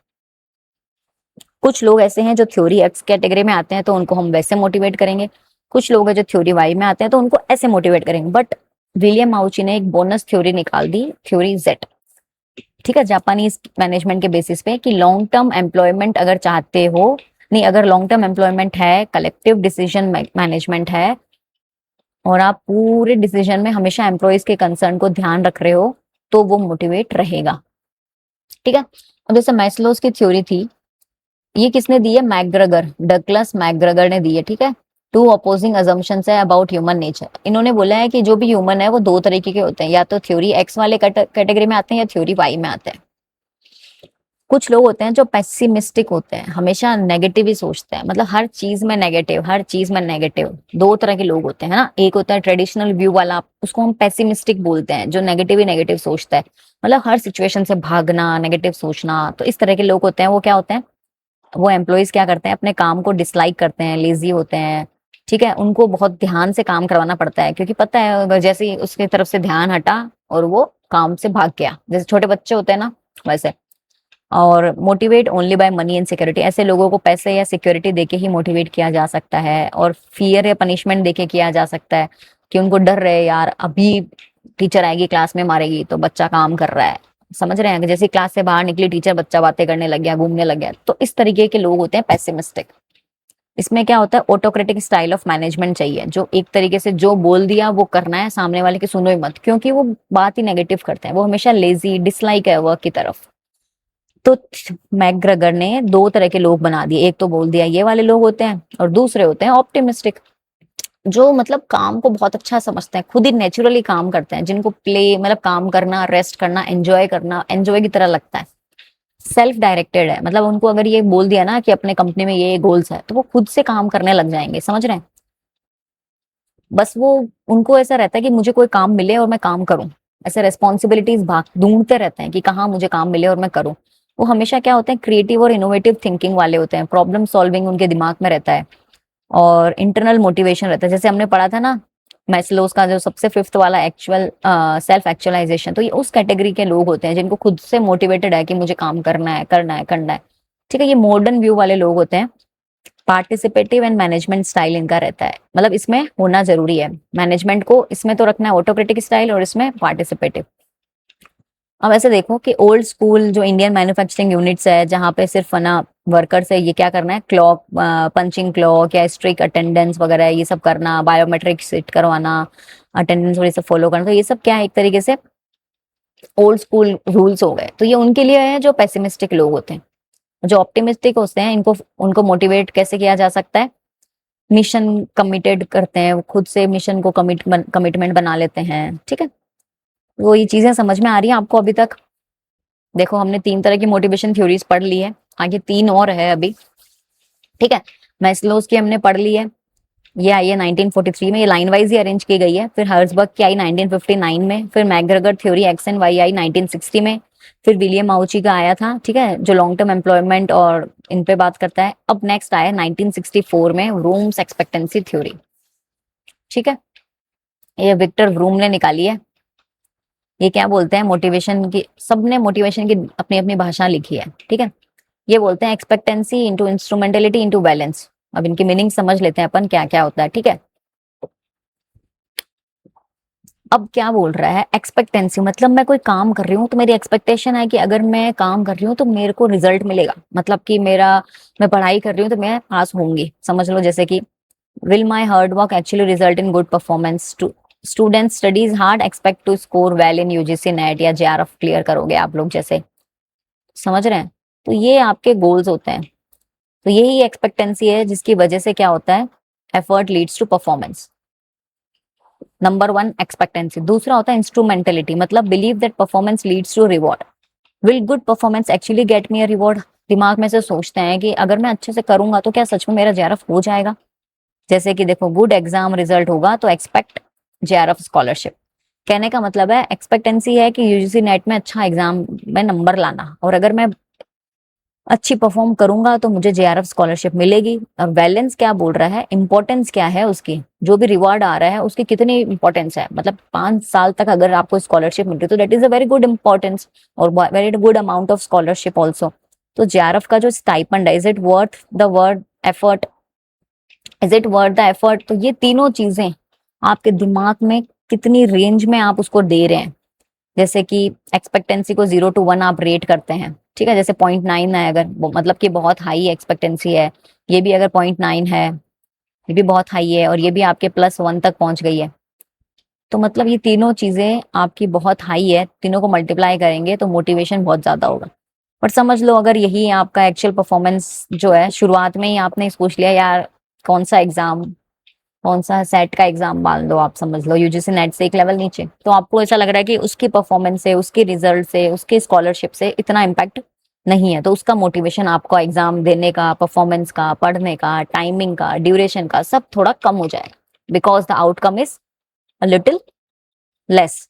ओके, सो हमारा दिमाग इतना ही चलता है कि मैं कोई काम कर रही हूँ तो उससे रिजल्ट क्या बनेगा, कितना अच्छा परफॉर्म करूं तो कितना अच्छा रिजल्ट बन सकता है, और जो मिल रहा है वो कितना वैल्यूएबल है मेरे लिए। तीनों चीज को हम इफ्स एंड बट्स के साथ में डिजायर करते हैं, फाइंड करते हैं, ठीक है। बैलेंस क्या है, सिर्फ एक यही है जो नेगेटिव हो सकता है। बैलेंस को हमने क्या किया, सिर्फ इसी को हमने नेगेटिव में डाला। ये टिप्स है जो एक तरीके से पीवाईक्यू में आ रखी है, जो रूम्स एक्सपेक्टेंसी थ्योरी है उसका जो बैलेंस है वो ही नेगेटिव हो सकता है, क्योंकि कभी कभी क्या होता है कि जो हम काम कर रहे हैं उसका नेगेटिव रिजल्ट भी आ सकता है, समझ रहे हैं। इफ दोनों रिजल्ट होते हैं, जैसे कि आपका मोटिवेशन कुछ गलत काम की तरफ है, आपको लग रहा है मैं ये काम करूंगी कुछ गलत होगा, और फिर आपको रिवॉर्ड जो मिलने वाला है, बैलेंस मतलब कि जो जैसे इसमें तो रिवॉर्ड आपको स्टाइपेंड मिल रहा है, हो सकता है वहां पे आपको पनिशमेंट मिल रही हो, कुछ गलत काम करोगे तो मिलेगी। तो इसीलिए पॉजिटिव नेगेटिव दोनों होता है। Expectancy is probability between 0 to 1 very frequently tested. ये सब चीजें हैं जो एग्जाम में एक आधा क्वेश्चन डलता ही डलता है, और जो मोटिवेशनल थ्योरीज हम पढ़ रहे हैं उसमें से 1-2 क्वेश्चन बन ही जाएंगे। अब मैक्लेलैंड्स नीड थ्योरी है और एडम्स इक्विटी थ्योरी है। मैक्लेलैंड्स नीड थ्योरी क्या बोलती है, दोनों ही क्रिटिकल है और highly tested in UGC net है, क्योंकि पहले वाले जो हम थ्योरीज पढ़ रहे हैं उनमें क्या है, बहुत बार क्वेश्चंस बन चुके हैं। अब ये जो थ्योरीज है इनमें कम बन रखे हैं, तो इनसे आने के चांसेस ज्यादा है, ठीक है। तो ये मैक्लेलैंड्स नीड थ्योरी क्या बोलती है, नीड फॉर अचीवमेंट की बात करती है कि आपकी नीड कितनी है कुछ अचीव करने की। अगर आपकी नीड बहुत ज्यादा है तो आप क्या करोगे, उसको सॉल्व करोगे, रिस्क लोगे, यूजीसी नेट का एनालॉजी लगाओगे, जेआरएफ एस्पायरेंट्स बनने की कोशिश करोगे। आपकी नीड फॉर अचीवमेंट, आपको क्या बनना है, यूजीसी नेट का ये बनना है, आपको कुछ प्रॉब्लम सॉल्व करनी है, आपका जेआरएफ एस्पायरेंट बनना है या जेआरएफ क्लियर करना है। Why do you want to achieve that, what is your need for that. एक बार अच्छे से समझो। देखो ये क्या कहना चाह रहे हैं, मैक्लेनेंस नीड थ्योरी बोलते हैं कि कोई भी इंसान मोटिवेट होता है तीन चीज को पाने के लिए, या तो कुछ अचीव करना है, या कोई पावर पे बैठना है उसको, या कुछ एफिलिएशन चाहिए उसको। समझ रहे हो? मेरे को तीन ही चीज मोटिवेट कर सकती है अकॉर्डिंग टू मैक्लेनेंस, कि मुझे या तो कुछ अचीव करना है, जैसे क्लास में first rank, that is an achievement. JRF clear करना है, दैट इज एन अचीवमेंट। ठीक है, वो डिग्री लेनी है, दैट इज एन अचीवमेंट। तो या तो कुछ अचीव करने का मेरे अंदर मोटिवेशन आ सकता है, या कुछ पावर पे बैठने का। समझ रहे हैं? पावर मतलब टॉप का डॉक्टर बन जाऊं, या फिर हो सकता है कि पर्सनल पावर बन जाए कि मैं उसको डोमिनेट करूं, या सोशल पावर की लीड फॉर गुड, लोगों को अच्छा सिखाऊं, अच्छा पढ़ाऊं। तो कहने का मतलब है कोई भी काम करने के पीछे मोटिवेशन या तो कुछ अचीव करने का होता है, या पावर पे बैठने का, या फिर एफिलिएशन मतलब किसी को पाने की इच्छा। दोस्त बन जाए वो मेरा, किसी को पसंद कर रहे हो वो भी मुझे पसंद कर ले, तब भी मेहनत करते हैं हम। ठीक है, तो ये होती है नीड फॉर एफिलिएशन। तो इसमें क्या बोला गया, need for achievement managers managers prefer moderate risk not high risk. इसमें हमेशा मॉडरेट रिस्क ही लिया जाता है, हाई रिस्क नहीं लिया जाता है। ये नेट में क्वेश्चन आ रखा है। अब एडम्स इक्विटी थ्योरी क्या बोलती है? एडम्स इक्विटी थ्योरी 1965 में आई है। आप एक चीज ध्यान से देखना, ये रूम्स एक्सपेक्टेंसी 1964 में है, बट क्लेरेंस की 1961 में, और ये 1965 में आई हुई है। ठीक है, कोर आइडिया क्या है इनका?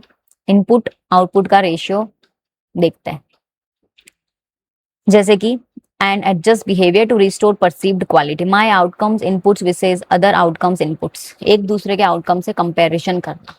मतलब कि मैंने, देखो इक्विटी मतलब इक्वल की बात कर रहा है। उसने काम किया 10 घंटे, मैंने काम किया 10 घंटे, उसको काम के बदले मिल रहा है 50,000, मुझे काम के बदले मिल रहा है 40,000, हम दोनों सेम पोस्ट पे सेम काम कर रहे हैं।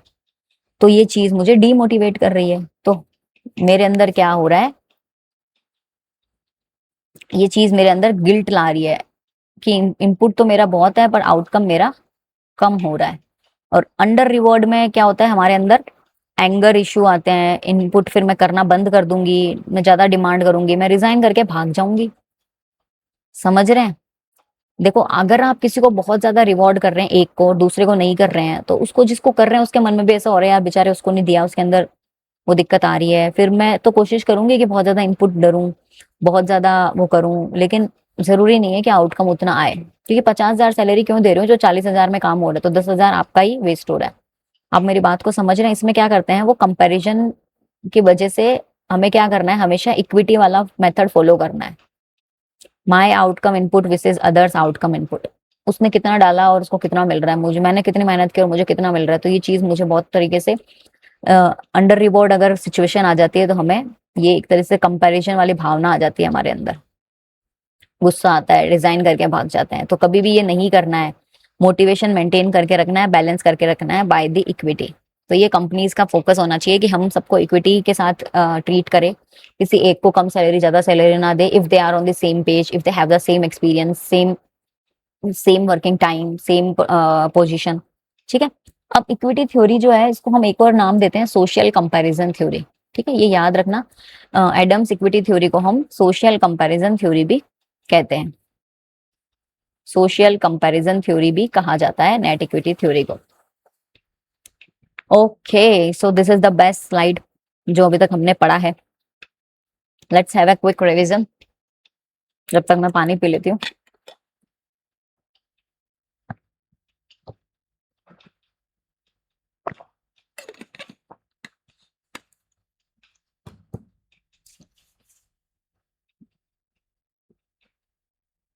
7 थ्योरीज है, complete revision in one slide है। ठीक है, जैसे कि हायरार्की ऑफ नीड्स हमने देखा था मैस्लोज वाला, 1943 में आया है, सबके डेट्स लिखे हुए हैं। कंटेंट मतलब इसको किससे, कौन सा हमें 5 लेवल्स की वजह से हम सेटिस्फाई होते हैं और क्या मोटिवेट करता है, इस पे फोकस होता है ये। और इसमें है क्या, सेटिस्फाई डिससेटिस्फाई करता है, 2 फैक्टर वाला। और डकलस मैकग्रेगर जो है वो ये बताता है कि अजम्पशंस अबाउट ह्यूमन नेचर। हमने मैकग्रेगर का देखा था थ्योरी एक्स एंड वाई के, एक्स वाले तो पेसिमिस्टिक होते हैं, वाई वाले ऑप्टिमिस्टिक होते हैं। ये खुद ही काम कर लेते हैं, इनको धक्का दे दे के काम करवाना पड़ता है। और अच्छा एक ये नहीं आई अपने एल्डफर्स ईआरजी थ्योरी, इसको बोलते हैं ERG. ERG theory, existence, relatedness and growth. ये एक तरीके से इसी का मैस्लो का ही पार्ट है। हमने इसको 3 में डिवाइड किया है, ठीक है, एग्जिस्टेंस, रिलेटेडनेस एंड ग्रोथ। इसमें ई, आर और इधर आता है जी, ठीक है। ये ERG थ्योरी है, लगभग मैस्लो का ही पार्ट है। मैस्लो में 5 में डिवाइड किया था, इसमें 3 में किया है, ठीक है। एग्जिस्टेंस वाली रिलेटेडनेस में फ्रेंडशिप रिलेशनशिप वाला आ जाता है, इसमें वो बेसिक नेसेसिटीज, और इसमें ग्रोथ जो हमने सेल्फ एक्चुअलाइजेशन और रिकॉग्नाइजेशन देखा वो इसमें आ जाता है, ठीक है। और फिर नीड थ्योरी हमने पढ़ ली, मैक्लेलैंड्स की 1961 में आई थी, जो need for achievement, power and affiliation की बात करता है। ये लर्नर्स की नीड पे, लर्नड नीड्स है, मतलब कि मेरी नीड क्या है उस पर फोकस होता है।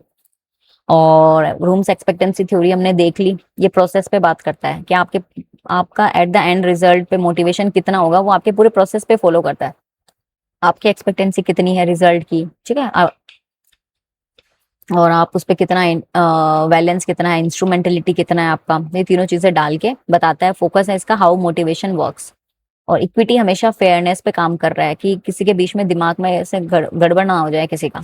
ये दी है एडम्स इक्विटी की है, इसका फुल नेम है जे स्टेसी एडम्स, ठीक है। और एक रीइंफोर्समेंट थ्योरी है जो हमने आगे पढ़ ली थी इंडिविजुअल में, BF स्किनर ने दी थी, ठीक है। BF स्किनर, इसको हमने एक और नाम देते हैं ऑपरेंट कंडीशनिंग थ्योरी, ठीक है। ऑपरेंट कंडीशनिंग थ्योरी जो कॉन्सिक्वेंसेस शेप्स बिहेवियर, इसमें हमने क्या पढ़ा था, रीइंफोर्समेंट का पढ़ा था, ठीक है। अगर मुझे लग रहा है कि मुझे पनिशमेंट मिलेगी तो हम क्या करते हैं, काम अच्छे से करते हैं। इसमें हमने 4 रीइंफोर्समेंट पढ़े थे, ठीक है। पनिशमेंट वाला पढ़ा था, पॉजिटिव नेगेटिव पढ़ा था, एक्सटर्नल जो चीजें हैं वो हमें कंट्रोल करती है, इसमें पार्शियल रीइंफोर्समेंट पढ़ा था, ठीक है।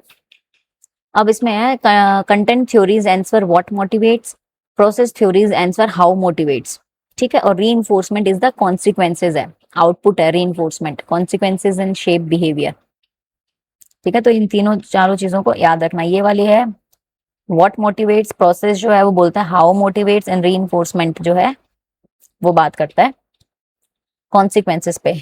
अगर आप काम नहीं करोगे तो आपके ये कॉन्सिक्वेंसेज होंगे, तो इसीलिए आप काम कर लेते हो। समझ रहे हैं बात को? आपको मोटिवेशन या तो पॉजिटिव मिल जाता है, नेगेटिव। अगर आप काम अच्छा करोगे तो सैलरी बढ़ जाएगी, प्रमोशन मिलेगा, बोनस मिलेगा, तो वो एक रीइंफोर्समेंट हो गया। सिमिलरली अगर आप काम अच्छा नहीं कर रहे हो तो आपको रिजिग्नेशन देना पड़ेगा, आपका डिमोशन हो जाएगा, सैलरी कट हो जाएगी, बोनस खत्म हो जाएगा, तो ये हो गया negative reinforcement. Okay, so we have done with the individual theories, ठीक है, मोटिवेशनल थ्योरीज। 4 सेक्शन हमने कवर कर लिए हैं इस यूनिट के। We are on a good to go. So buckle up your seats again, पानी पी लीजिए, यू हैव इनफ टाइम। इसको रिवीजन करके जाइए, इसको पढ़ के जाइए। आई डोंट थिंक आपको इसके अलावा कुछ और पढ़ने की जरूरत पड़ेगी। एग्जाम में JRF लेके आइए, एक एक कंसेप्ट क्लियर करके जाइए। अब हम देखेंगे different types of leaders, leadership theories, different path क्या क्या होते हैं। Oh wow, very nice. Evolution of theories एक ही स्लाइड में आपके साथ में है, आपके सामने है, सारे प्रोसेस में अरेंज्ड है। इसमें क्वेश्चन आया हुआ है अरेंजमेंट का, ठीक है। ग्रेट मैन थ्योरी, जिसको हम ट्रेड थ्योरी भी बोलते हैं, इसका ये रूल है लीडर्स आर बोर्न। ये 1940s तक आई थी। फिर 1940 से 60 के बीच में बिहेवियरल थ्योरी चल रही थी, जो बोल रहे थे लीडर्स आर मेड। मतलब इसमें ये बातें करते हैं कि लीडर कौन बनेगा ये डिसाइड नहीं होता, बचपन से उसके अंदर लीडर की क्षमता होती है, इसीलिए वो लीडर है। तो वो ग्रेट मैन थ्योरी है, ठीक है। उसके अंदर ट्रेड्स है ये वाले। बिहेवियरल क्या बोलते हैं कि लीडर्स बनाए जाते हैं। इस थ्योरी में ऐसे कहते हैं कि लीडर्स बनाए जाते हैं।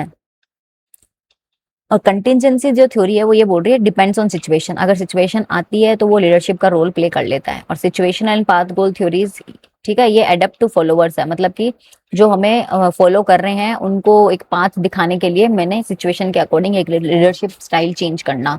एक तरह के लीडर्स होते हैं ट्रांसफॉर्मेशनल, वो क्या करते हैं, ऐसे लीडर जो आपको ट्रांसफॉर्म करने में हेल्प करते हैं। आप कहीं से दुखी हो, आप कहीं से परेशान हो, या आपको कोई सिचुएशन में फंसे हुए हो, तो दीज लीडर्स वोंट टेल कि आप रिजाइन करो, आपका प्रॉब्लम है आप सॉल्व करो, नो, वो ट्रांसफॉर्म करने की हेल्प करेंगे।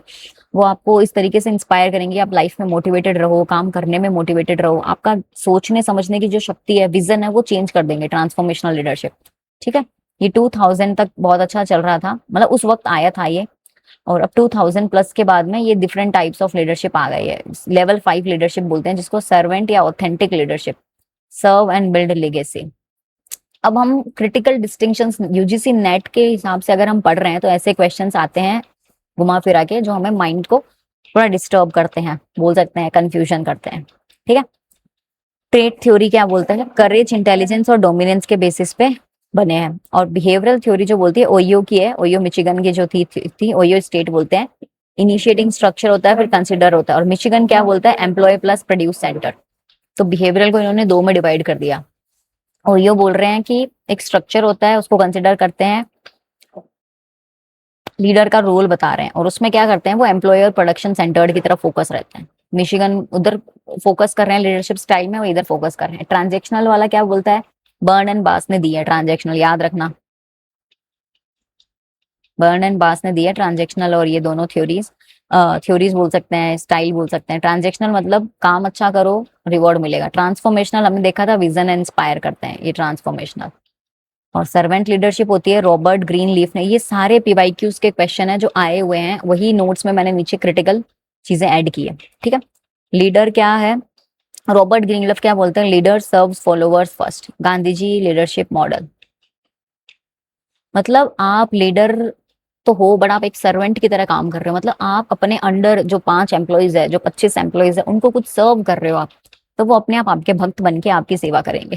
समझ रहे हैं बात को, लीगेसी बनाओ। मतलब आप उनको ऐसे सर्व हो, जैसे टाटा ग्रुप में उनके जो लीडर्स है वो अपने एम्प्लॉयज को इतना सर्व कर चुके हैं कि आज उनके जितने भी एम्प्लॉयज है या तो वो छोड़ना नहीं चाहते हैं, और अगर वहां पे रह रहे हैं तो बहुत मोटिवेटेड है वहां पे काम करने के लिए, क्योंकि उनको उनके लिए उनके जो लीडर्स है, टाटा लीडर्स है, उन्होंने उनके लिए ऑलरेडी बहुत कुछ किया है। तो you are helping the company because you have already taken a lot of services from the company। ठीक है, तो इसको जो सर्वेंट लीडरशिप नाम थी वो अभी 2000 से चल रही है, उसको दिया है रॉबर्ट ग्रीन लीफ ने। ठीक है, याद रखना एक एक नाम। मेरे हिसाब से ये सारे कंसेप्ट जो भी पीवाईक्यूज है सब कवर हो जाएंगे। आप इसके बाद पीवाईक्यूज पेपर सॉल्व करेंगे, ऐसे चुटकियों में कर लेंगे आप लोग। अब है Fiedler's contingency model. Contingency model Fred Fiedler ने दिया है। ये लीडरशिप स्टाइल को सिचुएशन के अकॉर्डिंग मैच करने की बात करता है, सीधी बात है। फिडलर्स बोलते हैं जो सिचुएशन है, जो कंडीशन है, उस अकॉर्डिंग लीडरशिप स्टाइल चेंज करते रहो। फ्रेड फिडलर ने दी है match leadership style to situation favourability. याद रखो, कोर आइडिया इनका यह है कि कोई भी बेस्ट लीडरशिप स्टाइल नहीं होती है। Effectiveness depends on the fit between leader style and situational control. ठीक है, कैसा एम्प्लॉय है और कौन सी सिचुएशन है, और उस सिचुएशन में मुझे कितना कंट्रोल करना है और एम्प्लॉयज को कितना कंट्रोल देना है, उन सब चीजों को ध्यान में रखते हुए ही अपना लीडरशिप स्टाइल चेंज करते रहना चाहिए। तो वो फ्रिडलर्स कंटिजेंसी मॉडल बोलता है। इसके बाद इन्होंने दो टर्म्स निकाली थी, लीस्ट प्रिफर्ड को वर्कर। लीस्ट प्रिफर्ड को वर्कर क्या होता है, एलपीसी स्केल के बेसिस पे इन्होंने बनाया था।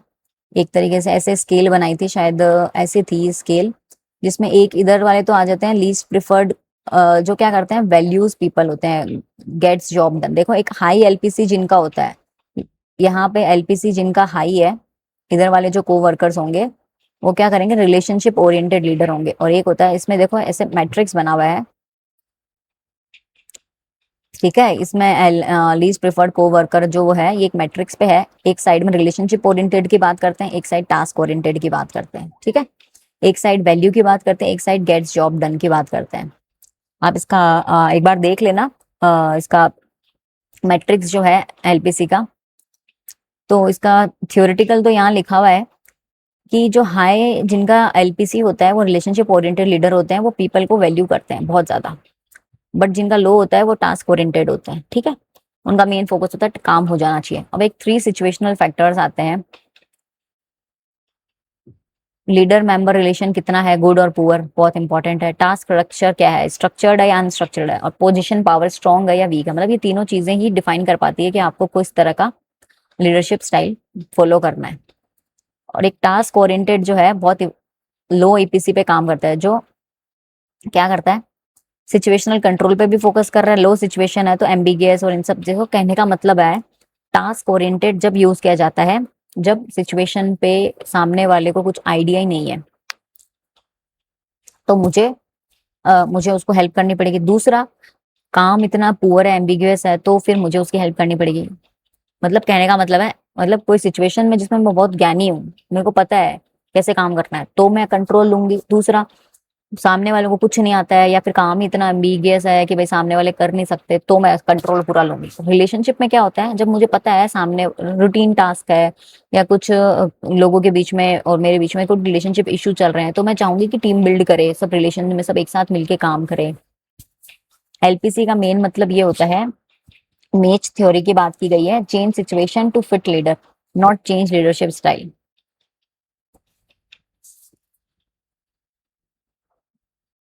ठीक है, नेक्स्ट, मोटिवेशनल थ्योरी तो हो गई है हमारी। लीडरशिप थ्योरी का नेक्स्ट पार्ट है जो हर्सियन ब्लंचार्ड ने दी है और रॉबर्ट हाउस का मेरे को याद है पाथ गोल थ्योरी। मैं ऐसे याद रखा था मैंने कि हाउस के पाथ के थ्रू मैं घर पे जा रही हूँ। हाउस, रॉबर्ट हाउस, पाथ रास्ता आया, घर चले गए, तो Robert house path goal theory ने दी है। सिचुएशनल लीडरशिप जो है हर्सी ब्लंचार्ड ने दी है। तो सिचुएशनल लीडरशिप क्या बात करता है, match style to followers readiness. मतलब सामने वाला किस चीज के लिए, किस सिचुएशन के लिए रेडी है, वो ध्यान रखो। तो सिचुएशनल, जैसे कंटिजेंसी में तो हम ये देख रहे थे कि इसमें कंटिजेंसी में क्या दे रखा है कि हमें क्या करना है, सिचुएशन को लीडर के अकॉर्डिंग फिट करना है। मतलब इसमें क्या बात कर रहा है, ऐसे डिफरेंस इतना समझने की जरूरत नहीं है, क्योंकि इसमें क्वेश्चन डायरेक्टली ऐसे आएगा कि टेलिंग, सेलिंग, पार्टिसिपेटिंग, डेलीगेटिंग, या तो चार नाम पूछ ले जाएंगे, या इनको अरेंज करने के लिए पूछ लिया जाएगा, या फिर ये पूछ लिया जाएगा कि कौन से सिचुएशन में कौन सा वाला उसको लीडर बनना चाहिए। जैसे आपको बोल देंगे कि जो एम्प्लॉयज है उनके पास हाई एबिलिटी है, लो विल है, लो टास्क हाई रिलेशनशिप है, तो उनको क्या करो, सपोर्ट और मोटिवेट करो। तो पार्टिसिपेटिव लीडरशिप स्टाइल होनी चाहिए। कहने का मतलब यह है कि सामने वाले के पास में एबिलिटी नहीं है काम करने की, और उसका काम करने का मन भी नहीं है, विल भी नहीं है। ठीक है, टास्क बहुत मेजर है, रिलेशनशिप भी उसने इतने अच्छे नहीं बना रखे, तो मुझे क्या करना है, उसको डायरेक्ट एंड इंस्ट्रक्ट करना है। एक तरीके से मुझे उसको बताना पड़ेगा एक एक चीज, ऐसे ऐसे ऐसे ऐसे ऐसे काम करना। सेलिंग मतलब ये होता है कि जिसमें हाई टास्क है और हाई रिलेशनशिप है, बट ये दोनों लो है। इसमें सिर्फ एक चीज हाई है और इसमें ये दोनों हाई है। ठीक है, तो हम क्या करेंगे, कोच और एक्सप्लेन, हम उसको बता देंगे ऐसे ऐसे कर लेना, वो कर लेगा, बस एक एक चीज नहीं बतानी पड़ेगी। पार्टिसिपेटिंग में क्या होता है, एबिलिटी भी है उसके पास काम करने की, बट टास्क लो है, विल भी लो है, और रिलेशनशिप उसका अच्छा है, तो मैं उसको सपोर्ट करूंगी, मोटिवेट करूंगी, तो वो कर लेगा क्योंकि उसके पास एबिलिटी है। डेलीगेटिंग में क्या होता है, एबिलिटी भी खूब है, विल भी खूब है, मतलब उसके पास दिमाग और ताकत सब है, बट उसको क्या है ना, अभी टास्क के बारे में थोड़ा कम नॉलेज है, तो मैं उसको डेलीगेट करूंगी, समझाऊंगी और ट्रस्ट करके उस पर काम करवा लेंगे। डेलीगेशन मतलब पूरी रेस्पॉन्सिबिलिटी दे देना एक तरीके से। तो these are the different styles of leadership. ठीक है, तो ये एक तरीके से आप याद रखना कौन सी सिचुएशन में कौन सी स्टाइल फॉलो की जाती है। अब पाथ गोल थ्योरी है, रॉबर्ट हाउस ने दी थी 1971 में। Leaders role, clear the path and make goal attainable by removing obstacles and providing support. अब इसमें वो क्या बोल रहा है कि रास्ते में जो जो रुकावटें आ रही है एम्प्लॉयज को काम करने में, वो हटाओ और फिर उनको अपना गोल अचीव करने में हेल्प करो। लीडर का रोल यही है, एम्प्लॉय आया, सर मेरे ये प्रॉब्लम आ रही है, हेल्प करो, सर मेरे ये प्रॉब्लम आ रही है, हेल्प करो। ठीक है, तो इनके हिसाब से, पाथ गोल थ्योरी के हिसाब से, चार तरह का बिहेव आप कर सकते हैं एज ए लीडर। डायरेक्टिव मतलब उनको डायरेक्ट, अगर बहुत एम्बिगियस टास्क है तो हम, और सामने वाले को बिल्कुल एक्सपीरियंस नहीं है, तो डायरेक्टिव बनो। रिपीटेटिव और स्ट्रेसफुल टास्क है तो उसको सपोर्ट करो, और कॉम्प्लेक्स टास्क है, बहुत स्किल्स चाहिए, तो उसको पार्टिसिपेट करो, उसके साथ हेल्प करो। और चैलेंजिंग गोल्स है पर परफॉर्मर्स बहुत हाई है एम्प्लॉयज, तो हम उसको क्या करेंगे, अचीव करने के लिए मोटिवेट करेंगे। पाथ गोल थ्योरी एक तरीके से एक्सपेक्टेंसी थ्योरी का ही एक्सटेंशन है, याद रखना। Path goal theory is an extension of Vroom's expectancy theory, जो हमने पढ़ी थी ना, EIV, expectancy, instrumentality and V वाली, उसका ही एक्सटेंशन को किया गया है। ये achievement oriented. Okay, transformation and transactional leadership, it is a very important again, क्योंकि इसमें 4 I's पूछा गया है। विच 4 I's, ये वाली PYQ में आया हुआ है। Idealised influence, inspiration, motivation, intellectual simulation and individual consideration. ये चारों ही चीजें एक ट्रांसफॉर्मेशनल लीडरशिप में होनी चाहिए, तभी वो एक ट्रांसफॉर्मर लीडर बन पाता है। आपसे पूछे जाएंगे व्हाट आर द 4 I's, तो आपको बताने हैं। अब इसमें देखो एक चीज बहुत इंपॉर्टेंट है, बर्न्स एंड बास ने मोस्ट टेस्टेड लीडरशिप है, डिस्टिंक्ट है, ये याद रखना। ये एक अलग इंसान है, ये एक अलग इंसान है। इसने 1978 में बात की थी, इसने 1985 में बात की थी। ठीक है, तो नेट के अकॉर्डिंग, यूजीसी नेट के अकॉर्डिंग इसमें डिस्टिंक्शंस पे फोकस करना। और जेम्स मैकग्रेगर जो है, इनका फुल नेम है James McGregor Burns, introduce the distinction 1978 में, और बर्नैट बेस एक्सटेंडेड एंड ऑपरेशनलाइज्ड इन 1985। कहने का मतलब ये है, ट्रांजैक्शनल एंड ट्रांसफॉर्मेशनल में जो डिस्टिंक्शन हुआ था वो जेम्स मैकग्रेगर बर्न्स ने करवाया था 1978 में, और बास ने उसको और एक्सटेंड किया और ऑपरेशनलाइज करके उसको और इनोवेटिव बना दिया। समझ रहे हैं, और टेस्ट वगैरह लगा के बात कर ली। ट्रांजैक्शनल हमने पढ़ लिया, ये एक रिवॉर्ड दूंगा, शॉर्ट टर्म गोल्स पे फोकस करते हैं, बोनस और इंसेंटिव्स वगैरह देते हैं, मैनेजमेंट बाय एक्सेप्शन। समझ रहे हैं, मतलब उनको वही काम दिया जाता है जो वो लोग कर सकते हैं, और उनमें जब गलतियां हुए तभी इंटरवेन करना। मैनेजमेंट बाय एक्सेप्शन ये कहता है कि जहां पे गलतियां हो रही है या जहां पे मेजर टास्क है, जहां पे मेजर फेलियर हो रहा है, उस चीज में बीच में इंटरवेयर करना। ऐसा नहीं कि हर काम में ऐसे आंखें लगा के बैठना, नहीं, आप अपना फोकस, लीडर्स का फोकस कहीं और होना चाहिए, बट हाँ, जहां जहां इंटरवेन करने की जरूरत पड़े सिर्फ वहां वहां करो। इसके 4 कंपोनेंट्स है, याद रखना। ट्रांजेक्शनल लीडरशिप के 4 है। आपको कहीं भी इतने अच्छे नोट्स एक साथ क्रिस्प आई डोंट थिंक कहीं मिले होंगे आज तक, क्योंकि हमारे टाइम तो मुझे नहीं मिले थे। मैंने बहुत सारी अलग अलग बुक्स इकट्ठी करके एक एक टॉपिक को पढ़ा है। लीडरशिप की एक अलग बुक उठाई, उसमें सारे थ्योरीज पढ़ी है मैंने। लेकिन इसमें जितने भी पीवाईक्यूज आए हुए हैं उनसे रिलेटेड पूरा सिलेबस डिजाइन किया गया है। अब 4 कंपोनेंट्स क्या है, contingent reward, management by active, management exception, active, passive और लेज फेयर। ठीक है, ये 4 इसके कंपोनेंट्स है, याद रखना। कंटिजेंट रिवॉर्ड मतलब काम किया उसको रिवॉर्ड दे दिया। लेस फेयर मतलब होता है फ्री छोड़ दिया, जैसे करना है कर काम।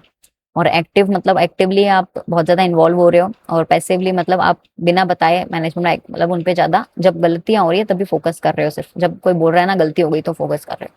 जैसे सेल्स मैनेजर ने 30% बोनस दिया, और ये एक्चुअली किसके लिए यूज होती है, जहाँ पे इन्वायरमेंट स्टेबल हो, क्लियर टास्क हो, ट्रांसफॉर्मेशनल विजन और इन पे फोकस करता है, लॉन्ग टर्म पे फोकस करता है। इसमें सेल्फ एक्चुअलाइजेशन और ये सब चाहिए। इंडिया में जैसे नारायण मूर्ति इन्फोसिस में चला रहे हैं ये वाली ट्रांसफॉर्मेशनल लीडरशिप, टाटा में चल रही है, और चेंज मैनेजमेंट, इनोवेशन और अनसर्टेन इन्वायरमेंट में इस तरह की लीडरशिप बहुत जरूरी है। और transformational leaders raise followers to higher moral maturity, ये याद रखना। ट्रांसफॉर्मेशनल लीडर जो होते हैं, फॉलोअर्स की मोरल जो है काम करने की, उसको ग्रोथ करने में हेल्प करते हैं। और 5 आईज याद रखना कि ट्रांसफॉर्म कैसे किया जा सकता है। एक लीडर के अंदर, खुद के अंदर एक चरिश्मा होना चाहिए, कहने का मतलब ये 4 उसके अंदर कैरेक्टरिस्टिक्स होनी चाहिए। वो खुद एक मोटिवेशनल इंस्पिरेशनल बंदा होना चाहिए, उसका खुद का एक इंटेलेक्चुअल सिमुलेशन होना चाहिए। ठीक है, okay. So another the revision master comparison matrix, जो हमने ये देखा था मैनेजरल ग्रिड आपने कवर नहीं किया आई थिंक इसमें। जो टास्क ओरिएंटेड की जिसकी हम बात कर रहे थे, relationship oriented and task oriented की बात कर रहे थे। ग्रिड मैनेजमेंट, ग्रिड कोऑर्डिनेट्स है, ये मैनेजरल ग्रिड है जो ब्लैक एंड मुटन ने दी है, 1 और 9 ठीक है। 9 टीम मैनेजमेंट की बात करता है, आइडियल होता है यही। ठीक है, जिसमें रिलेशनशिप भी हो और जिसमें टास्क ओरिएंटेड भी हो, पर इसमें सिर्फ टास्क ओरिएंटेड की बात करते हैं ये। ठीक है, नेट फोकस ये है कि ग्रिड का कोऑर्डिनेट आप अच्छे से याद रखो कि 1 पे क्या आता है, और 1 पे क्या आता है, पीपल ओरिएंटेड है क्या, 9 पे क्या आता है, एंड 9 पे क्या आता है। ये चीज आपको याद रखनी है। एक होता है पीपल ओरिएंटेड, एक टास्क ओरिएंटेड, रिलेशनशिप ओरिएंटेड होता है। ठीक है, और बिहेवियरल में मिचिगन में लिकर्ट और कार्ड्स में Rensis Likert and Robert cards. ठीक है, 4 सिस्टम ऑफ मैनेजमेंट है, सिस्टम 4 इज द बेस्ट। ये सब वही चीज है जो हमने पढ़ी है। ओयो और मिचिगन के अलग अलग बिहेवियरल की 2 चीज देखी थी हमने। ओयो वाली हेम्पिल और फिशमैन, इसका फाउंडर, ये टास्क मिसल पीपल ओरिएंटेशन पे बात करता है, ये एम्प्लॉय विसेस प्रोडक्शन पे बात करता है। ठीक है, इनमें बहुत अच्छे से आपको दे रखी है तो इसको अच्छे से पढ़ लो। और जो फिडलर्स कंटिजेंसी हमने पढ़ी थी, फ्रेड फिडलर की सिचुएशनल फेवरेबिलिटी पे बात करता है, जो सिचुएशन उस अकॉर्डिंग लीडरशिप स्टाइल चेंज करना। एलपीसी प्लस 3 सिचुएशंस हमने देखी थी। लीस्ट प्रिफर्ड को वर्कर, याद है क्या? मैच स्टाइल देखी थी हमने सिचुएशन की।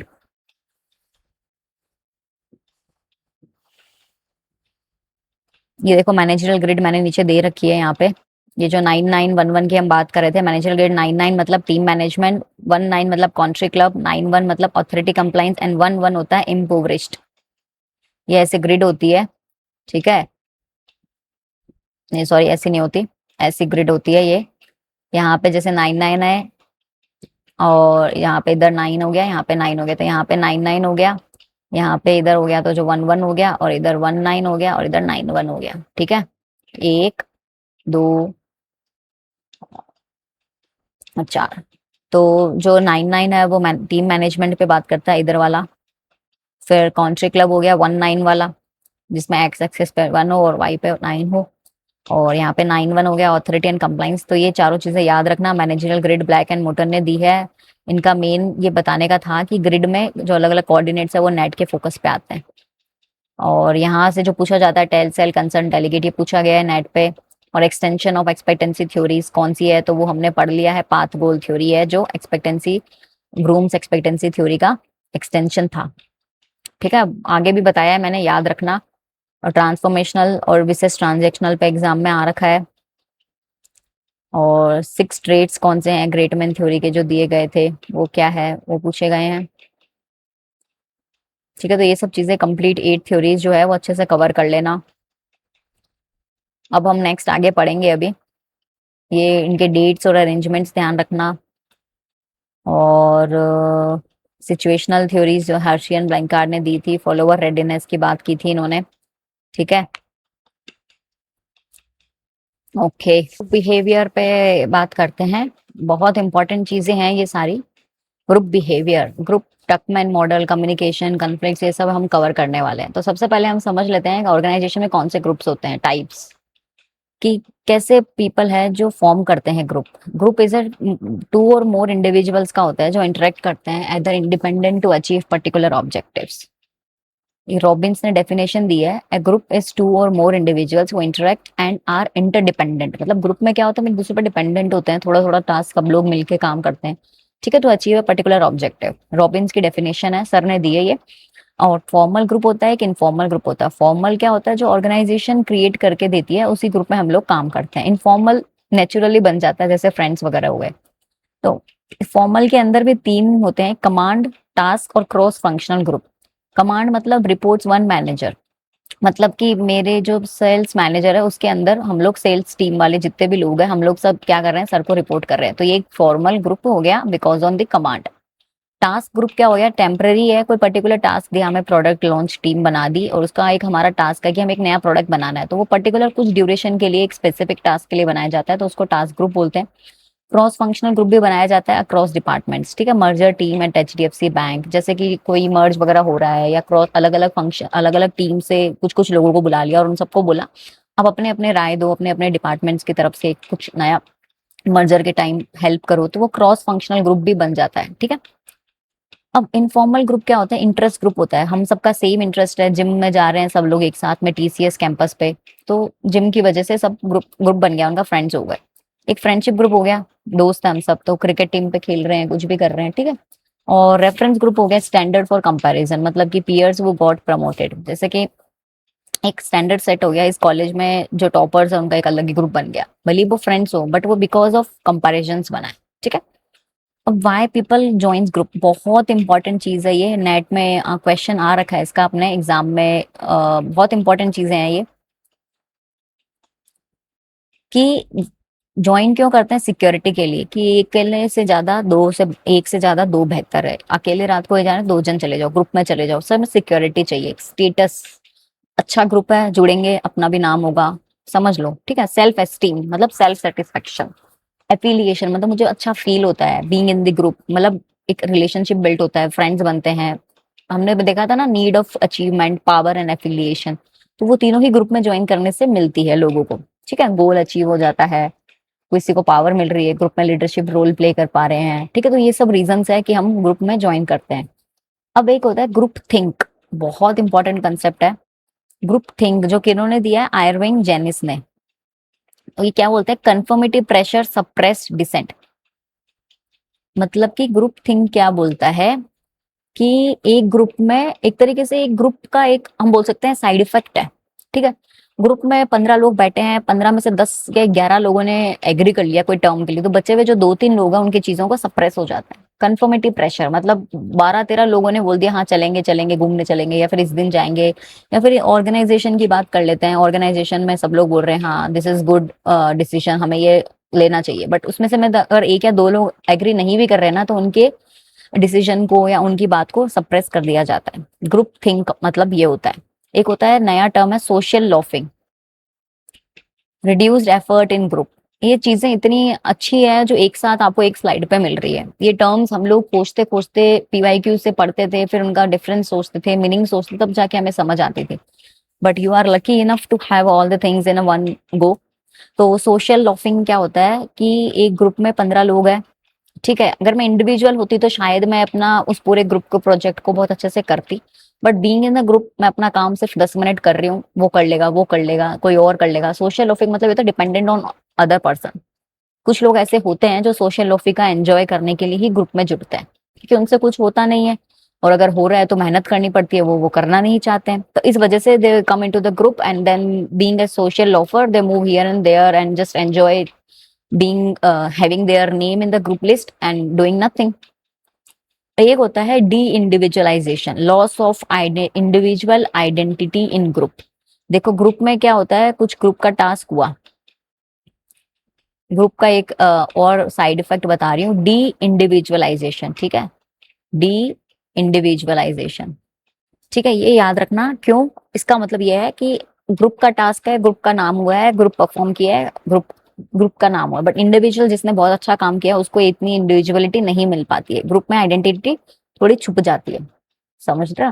तो ये 3 इसके साइड इफेक्ट्स बोल सकते हैं जो एग्जाम में एज इट इज पूछे गए हैं, असर्शन रीजन में, ठीक है। अब हम टकमैन्स का ग्रुप डेवलपमेंट मॉडल है, बहुत इंपॉर्टेंट, मोस्ट इंपॉर्टेंट है, क्योंकि इसी का बार बार ग्रुप स्टेजेस में अरेंजमेंट का क्वेश्चन आया हुआ है।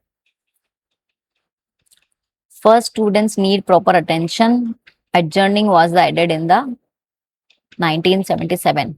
देखो क्या बोला गया है, 1965 में, 65 तक ये 4 स्टेजेस थी, ठीक है, फिर उसके बाद में ये 1977 में ऐड किया गया है एडजर्निंग स्टेज। हम समझते हैं पहले इनको आराम से। टकमैन्स ग्रुप डेवलपमेंट मॉडल दिया गया है। फॉर्मिंग, सबसे पहले क्या होता है, ग्रुप फॉर्म होते हैं। कैसे फॉर्म होते हैं? फर्स्ट स्टेज होता है ग्रुप डेवलपमेंट का, ग्रुप फॉर्म होना। ओरिएंटेशन होता है, सब लोग एक दूसरे को जानते हैं, पोलाइटनेस से इंटरेक्ट करते हैं एक दूसरे का, हेलो कैसे हो, मैं यहीं पे हूँ, पहले तो बहुत अच्छे से बात करते हैं सब। फिर जो ग्रुप में जो भी लीडर बन रहा होता है उस पर डिपेंडेंट रहते हैं, हाँ वो देख लेंगे, फिर वो जब टास्क देता है और करता है। तो इसमें फर्स्ट स्टेज क्या होती है, फॉर्मिंग, ग्रुप फॉर्म हो रहा है, एदर फॉर्मल और एदर इनफॉर्मल।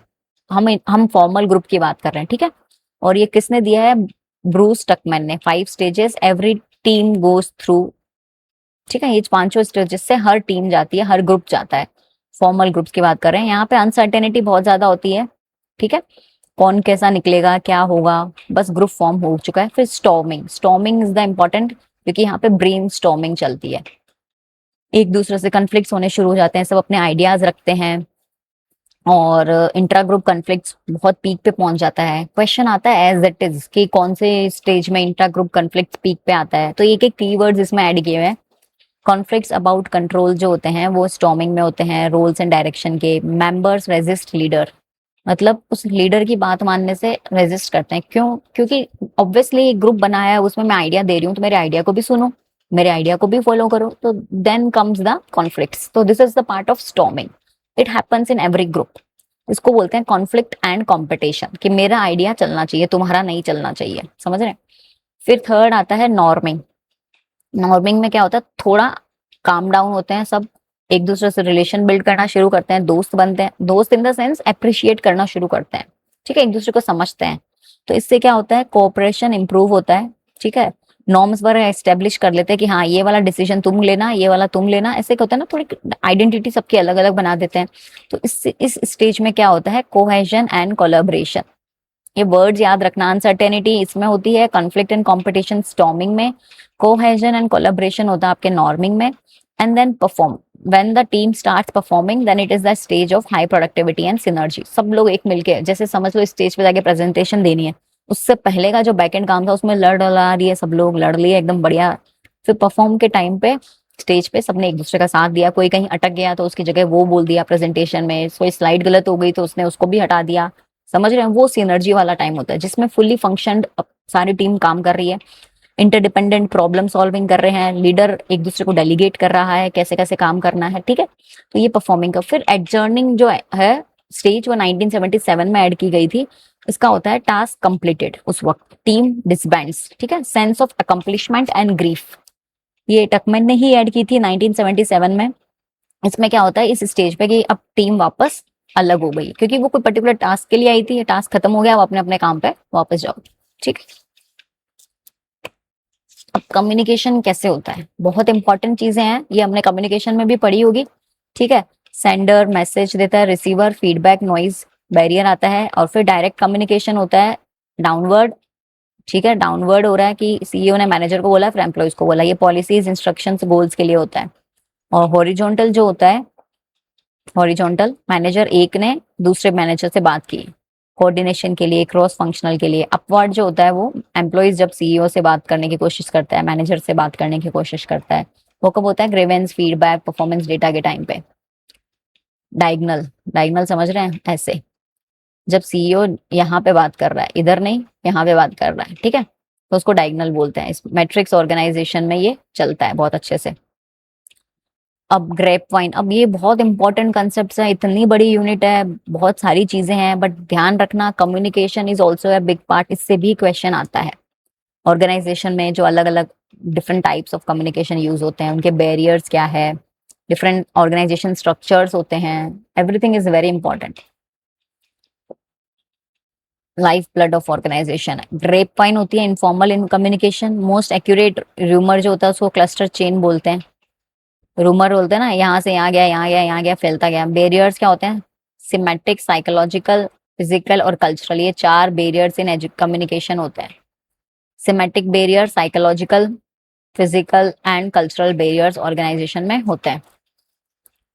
इनका मीनिंग पता होगा आपको। फिजिकल बैरियर मतलब कि कोई दूर बैठा है इसलिए समझ नहीं आई उसकी बात, कम्युनिकेशन खराब हो गई। कल्चर, मेरा कल्चर अलग है तुम्हारा अलग है, मैंने नमस्कार किया उसने कुछ और समझ लिया, ठीक है। साइकोलॉजिकल, मेरा माइंडसेट ही अलग चल रहा है, मेरी साइकोलॉजी अलग है, मेरी सोच ही अलग है, but still you are communicating something to me, तो I am taking in two different perception. Semantic होता है कुछ चीजें सुनना, नॉट एवरीवेयर एवरीथिंग।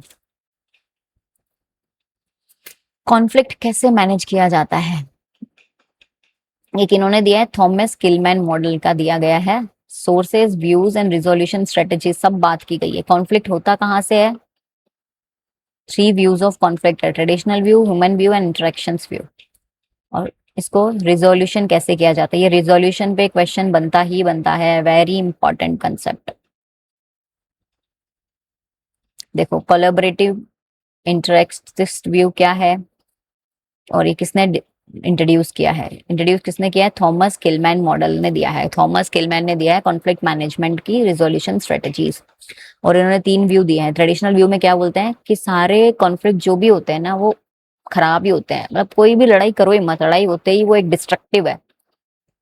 कहता है कि मैनेजमेंट में कोई भी कॉन्फ्लिक्ट होते ही मतलब कि वो एलिमिनेट कर दो, उस कॉन्फ्लिक्ट को हमेशा अवॉइड ही करो। ह्यूमन रिलेशन व्यू क्या कहता है, कॉन्फ्लिक्ट नेचुरल है, इनएविटेबल है। इनएविटेबल मतलब हटा नहीं सकते, not avoidable, it is a part of the organisation, उसको एक्सेप्ट करो, क्योंकि हमेशा हार्मफुल हो जरूरी नहीं है, कॉन्फ्लिक्ट्स कभी कभी बेनिफिशियल भी हो सकते हैं। ह्यूमन रिलेशन व्यू ऐसा कहता है। अब थर्ड व्यू है जो इंटरनेक्शनिस्ट व्यू है, जो मॉडर्न व्यू है, ये रॉबिन्स ने दिया है, याद रखना ये इंपॉर्टेंट कंसेप्ट है। ये जो तीनों व्यू है उसमें से थर्ड व्यू जो है रॉबिन्स ने दिया है। थॉमस किलमैन मॉडल तो नीचे वाला है, ये जो ये बात कर रहे हैं कॉन्फ्लिक्ट रिजोल्यूशन स्टाइल के बारे में, ठीक है। The conflict is necessary and desirable, ये बोलते हैं optimal level improves performance and prevents stagnation. अब क्या बोल रहे हैं, कोई इंसान कुछ बोल रहा है और सब लोग उसको फॉलो करते जा रहे हैं, तो ना तो लड़ाई होगी ना काम में कोई इंप्रूवमेंट आएगा। But if we are interacting with each other, if we are putting our thoughts with each other, तो कॉन्फ्लिक्ट्स होंगे। और ऑप्टिमल लेवल का कॉन्फ्लिक्ट अगर हो रहा है तो उससे परफॉर्मेंस बढ़ रही है, क्योंकि किसी ने कुछ अच्छा सजेशन दिया है, तो that will lead to a high performance, ठीक है। तो इससे क्या है, स्टेग्नेशन जो होती है, एक रुकावट, एक तरीके से जो रोजमर्रा की जिंदगी है उससे थोड़ा बाहर निकलते हैं, कुछ इंप्रूवमेंट्स आते हैं, कुछ इनोवेशंस आते हैं। तो ये रॉबिन्स ने निकाली थी मॉडर्न व्यू है इनका कॉन्फ्लिक्ट्स का। अब ये 5 स्ट्रेटेजीज जो है बहुत इंपॉर्टेंट है, वेरी इंपॉर्टेंट। कंपीटिंग, इसका मतलब ये होता है कि विन एट ऑल कॉस्ट। इस वजह से क्या होता है, कॉन्फ्लिक्ट रिजोल्यूशन स्टाइल में क्या बोलते हैं, हाई असर्टिवनेस है, लो कॉपरेशन है, एमर्जी डिसीजन लेना है कोई ना कोई सा, तो मुझे बस कोई ना कोई डिसीजन लेके उस कॉन्फ्लिक्ट से बाहर निकलना है। कोलैबोरेटिंग में क्या होता है, हाई असर्टिवनेस, हाई कॉपरेटिवनेस, ये चीजें याद रखना। असर्टिव और कॉपरेटिव पे बात हो रही है, हाई असर्टिव लो कॉपरेटिव होता है, मुझे मेरा डिसीजन लेना है, तुम्हें बुरा लग रहा है तो लगो। कॉम्पिटिटिव में ये होता है, कोलैबोरेटिव में होता है तुम्हारा भी सुन रहा हूँ, डिसीजन भी ले रहा हूँ, दोनों का ही विन विन सिचुएशन की बात कर रहा हूँ। ठीक है, इसमें होता है विन और लूज बोल सकते हैं। कॉम्प्रोमाइजिंग में क्या होता है, पार्शियल विन होता है दोनों का, थोड़ा मैं एडजस्ट करता हूँ, थोड़ा तुम एडजस्ट करो, कॉम्प्रोमाइज करो, ठीक है, मिडिल ग्राउंड पे बात करते हैं। अवॉइडिंग मतलब क्या होता है, ये खुद की तो लो कोऑपरेटिव एंड लो असर्टिव, मतलब कोई सिचुएशन ऐसी आ गई तो उसको अवॉइड कर लो भाई, चुपचाप मुंह बंद करके बैठ जाओ, पोस्टपोन कर लो। तो ये एक तरह भी एक कॉन्फ्लिक्ट रेजोल्यूशन स्टाइल है, एक वक्त आएगा कि वो टाइम निकल जाएगा और कॉन्फ्लिक्ट सॉल्व हो जाएगा। और फिर एक होता है अकोमोडेटिंग, मतलब कि लो असर्टिव, मतलब मैं अकोमोडेट कर रही हूँ, means the leader is actually employees को ज्यादा सर्व कर रहा है, एम्प्लॉय के बारे में ज्यादा सोच रहा है, ठीक है, खुद लूज कर रहा है, उसको जिता रहा है। ये हो गई loss and win situation, let them win, ठीक है। रिलेशनशिप पे ज्यादा प्रायोरिटी दे रहे हैं कि भाई एम्प्लॉयज का दिमाग खराब नहीं होना चाहिए, एम्प्लॉय छोड़ के नहीं जाना चाहिए, ठीक है। तो अकोमोडेटिंग वो हो गया एक तरीके से सामने वाले को ज्यादा महत्व देना। But collaborating is the best, जिसमें दोनों का विन विन सिचुएशन। बट कुछ सिचुएशंस ऐसी आती है जिसमें हमें कुछ खोना ही पड़ेगा, तो कॉम्प्रोमाइज करना ही पड़ता है। कुछ सिचुएशन ये आती है कि सामने वाले को कुछ आता ही नहीं है, तो मुझे जीतना है, या हो सकता है मैं सामने वाले को जिताना ही नहीं चाहती हूँ, क्योंकि because he is wrong in this part. तो हम कॉम्पीट करेंगे और हम अपने आप के डिबेट में जीत हासिल करेंगे। दो जन लड़ रहे हैं, पता है वो फालतू बात पे बकवास कर रहा है, तो मैं क्यों उसको जीतने दूं, why would I accommodate, so I will compete. So these are the things which naturally happen in organization as well as in real life. Okay. अब कुछ कुछ पावर्स है जो ऑर्गेनाइजेशन में रहती है लोगों के पास में, लीडर्स के पास में। ये फ्रेंच एंड रेवेंस की 5 पावर बेसिस है, ये याद रखना, पॉलिटिकल टैक्टिक्स के बेसिस पे इन्होंने की है। एक होती है कोर्सिव पावर, लीडर्स क्या करते हैं, कोर्सिव पावर रखते हैं, मतलब डरा धमका के। Power, fear, ability to punish, demote, demotion करना, फायर करना, मतलब रिजाइन करवा देना, वेज में कट करना, तो कोर्सिव पावर यूज करते हैं। ऑर्गेनाइजेशन में पॉलिटिक्स चलती है कहीं कहीं पे, कुछ कुछ पे पावर चला देते हैं, किसी किसी पे रिवॉर्ड, मतलब बेनिफिट्स देना, रेज करना, रिकॉग्निशन देना, जैसे विप्रो देता है अपने एचआर अप्रूविंग बिजनेस पे, ठीक है। एक होती है लेजिटिमेट पावर। लेजिटिमेट पावर क्या करती है, authority from formal position, title in hierarchy, मतलब ये ऐसी पावर जो एक्चुअली मुझे प्रमोट भी कर रही है, अथॉरिटी भी दे रही है, रेस्पॉन्सिबिलिटी दे रही है, हायरार्की में मुझे अच्छा पोजीशन प्रोवाइड कर रही है। IAS officers power come from position, मतलब जो मेरे पोजीशन से मुझे पावर मिलती है, तो that is legitimate power. Because I am CEO so I have power, because I am IAS so I have power, ठीक है। एक्सपर्ट क्या होती है, because I have knowledge, because I have skills जो अदर्स के पास नहीं, तो that's why I am into power. जैसे इसरो के जो साइंटिस्ट है, वो आज गवर्नमेंट पॉलिसीज में एडवाइस कर रहे हैं, because they have actually the knowledge and skills to advice, because they are expert in particular area, so that's why they are into power today. Referent power क्या होती है, power from admiration, respect and identification, मतलब कि आप power में इसलिए हो क्योंकि मैं आपको एडमायर कर रही हूँ, you are a very respectful authority because you have achieved something in your life, आपकी एक अलग आइडेंटिटी है। I am following you because you are actually a different person, you are a very good human being, so this is a referent power. Because मैंने बहुत सारे references में आपके बारे में पढ़ा है, you are a good person, that's why you are into a power. Okay, so people comes into power because on the basis of 5 things. Okay, अब हम इसमें देखते हैं अपने यूजीसी नेट में क्या आता है। रेफरेंट एंड एक्सपर्ट पावर के बारे में पूछा गया, ये दोनों क्या होती है, पर्सनल पावर होती है। और लेजिटिमेटेड, एक्सपर्ट एंड रेफरेंट पावर जो होती है वो पोजिशनल और फॉर्मल पावर्स होती है, ठीक है, फॉर्मल पावर्स होती है ये। और कोalition बिल्डिंग मतलब होता है अलायंसेस बनाना पावर में आने के लिए, ये टेक्टिक्स चलती है कभी कभी ऑर्गेनाइजेशन में, लोग बना लेते हैं। इंप्रेशन मैनेजमेंट, अच्छा इंप्रेशन बनाने के चक्कर में लोगों के सामने ऐसी सेल्फ प्रमोशन, इंटीग्रेशन के लिए हम क्या करते हैं, कंट्रोल करना शुरू कर देते हैं, इन्फॉर्मेशन को कंट्रोल करते हैं, हम बताते नहीं है, कुछ लोगों को ये बता देते हैं कि कल टेस्ट होने वाला है, कल रेटिंग होने वाली है, कल तुम्हारा ऑफिस में तुम्हारी एचआर रेट करेंगे, तो ये सब चीजें बताते नहीं है अपना एडवांटेज के चक्कर में। ब्लेम अवॉइडेंस, अपना अवॉइड ब्लेम कर लेते हैं, आंखें चुरा के चुपचाप बैठ जाते हैं, फेलियर से बचते हैं, ठीक है, सक्सेस का तो क्रेडिट लेने पहुंच जाते हैं। तो ये सब चीजें हैं जो एक तरीके से जो पॉलिटिक्स है, जो लोग कभी कभी बोलते हैं ना यार पॉलिटिक्स बहुत चलती है ऑर्गेनाइजेशन में, तो इसको बोलते हैं वो, ठीक है। So I think till now we have covered so much of syllabus. Okay, so organizational culture and change, very important. Another important topic, organizational culture, meaning and characteristics. Organizational culture क्या होता है? A system of shared meaning, values, beliefs, norms that guide member behavior. इन्होंने ये definition दी है adjudged चैन ने। एक software of the mind है, हॉफस्टीड बोलते हैं कि ऑर्गेनाइजेशनल कल्चर क्या है, माइंड का एक सॉफ्टवेयर है कि आपको किस तरीके से बिहेव करना है, वो आपके माइंड में सॉफ्टवेयर पहुंचाता है। आपके कल्चर जो है सॉफ्टवेयर है, ओके। तो रॉबिन्स ने 5 कैरेक्टरिस्टिक्स दी है, 7 कैरेक्टरिस्टिक्स दी है रॉबिन्स ने अबाउट द ऑर्गेनाइजेशनल कल्चर, कि एक इनोवेशन एंड रिस्क टेकिंग होना चाहिए, अटेंशन टू डिटेल देना चाहिए, आउटकम ओरिएंटेशन होना चाहिए, पीपल ओरिएंटेड होना चाहिए, टीम ओरिएंटेड होना चाहिए, एग्रेसिवनेस होनी चाहिए, मतलब कॉम्पिटिटिव वर्सेस कोऑपरेटिव कितना होता है, स्टेबिलिटी कितनी होती है, स्टेटस को वर्सेस ग्रोथ, ये सब चीजें हैं 7 कैरेक्टर्स, इनके बेसिस पे आपके ऑर्गेनाइजेशनल कल्चर को डिफाइन किया जाता है।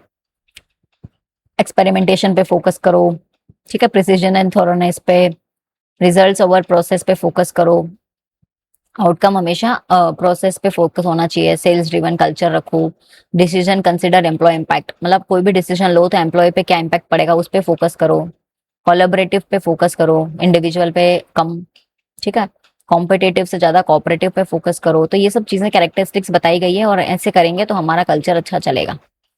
अब है कि कैसे कैसे किस तरह के कल्चर्स होते हैं ऑर्गेनाइजेशन में, समझ लो, बहुत जरूरी चीजें हैं ये। स्ट्रॉन्ग कल्चर मतलब कि फिक्स्ड है, you cannot actually change.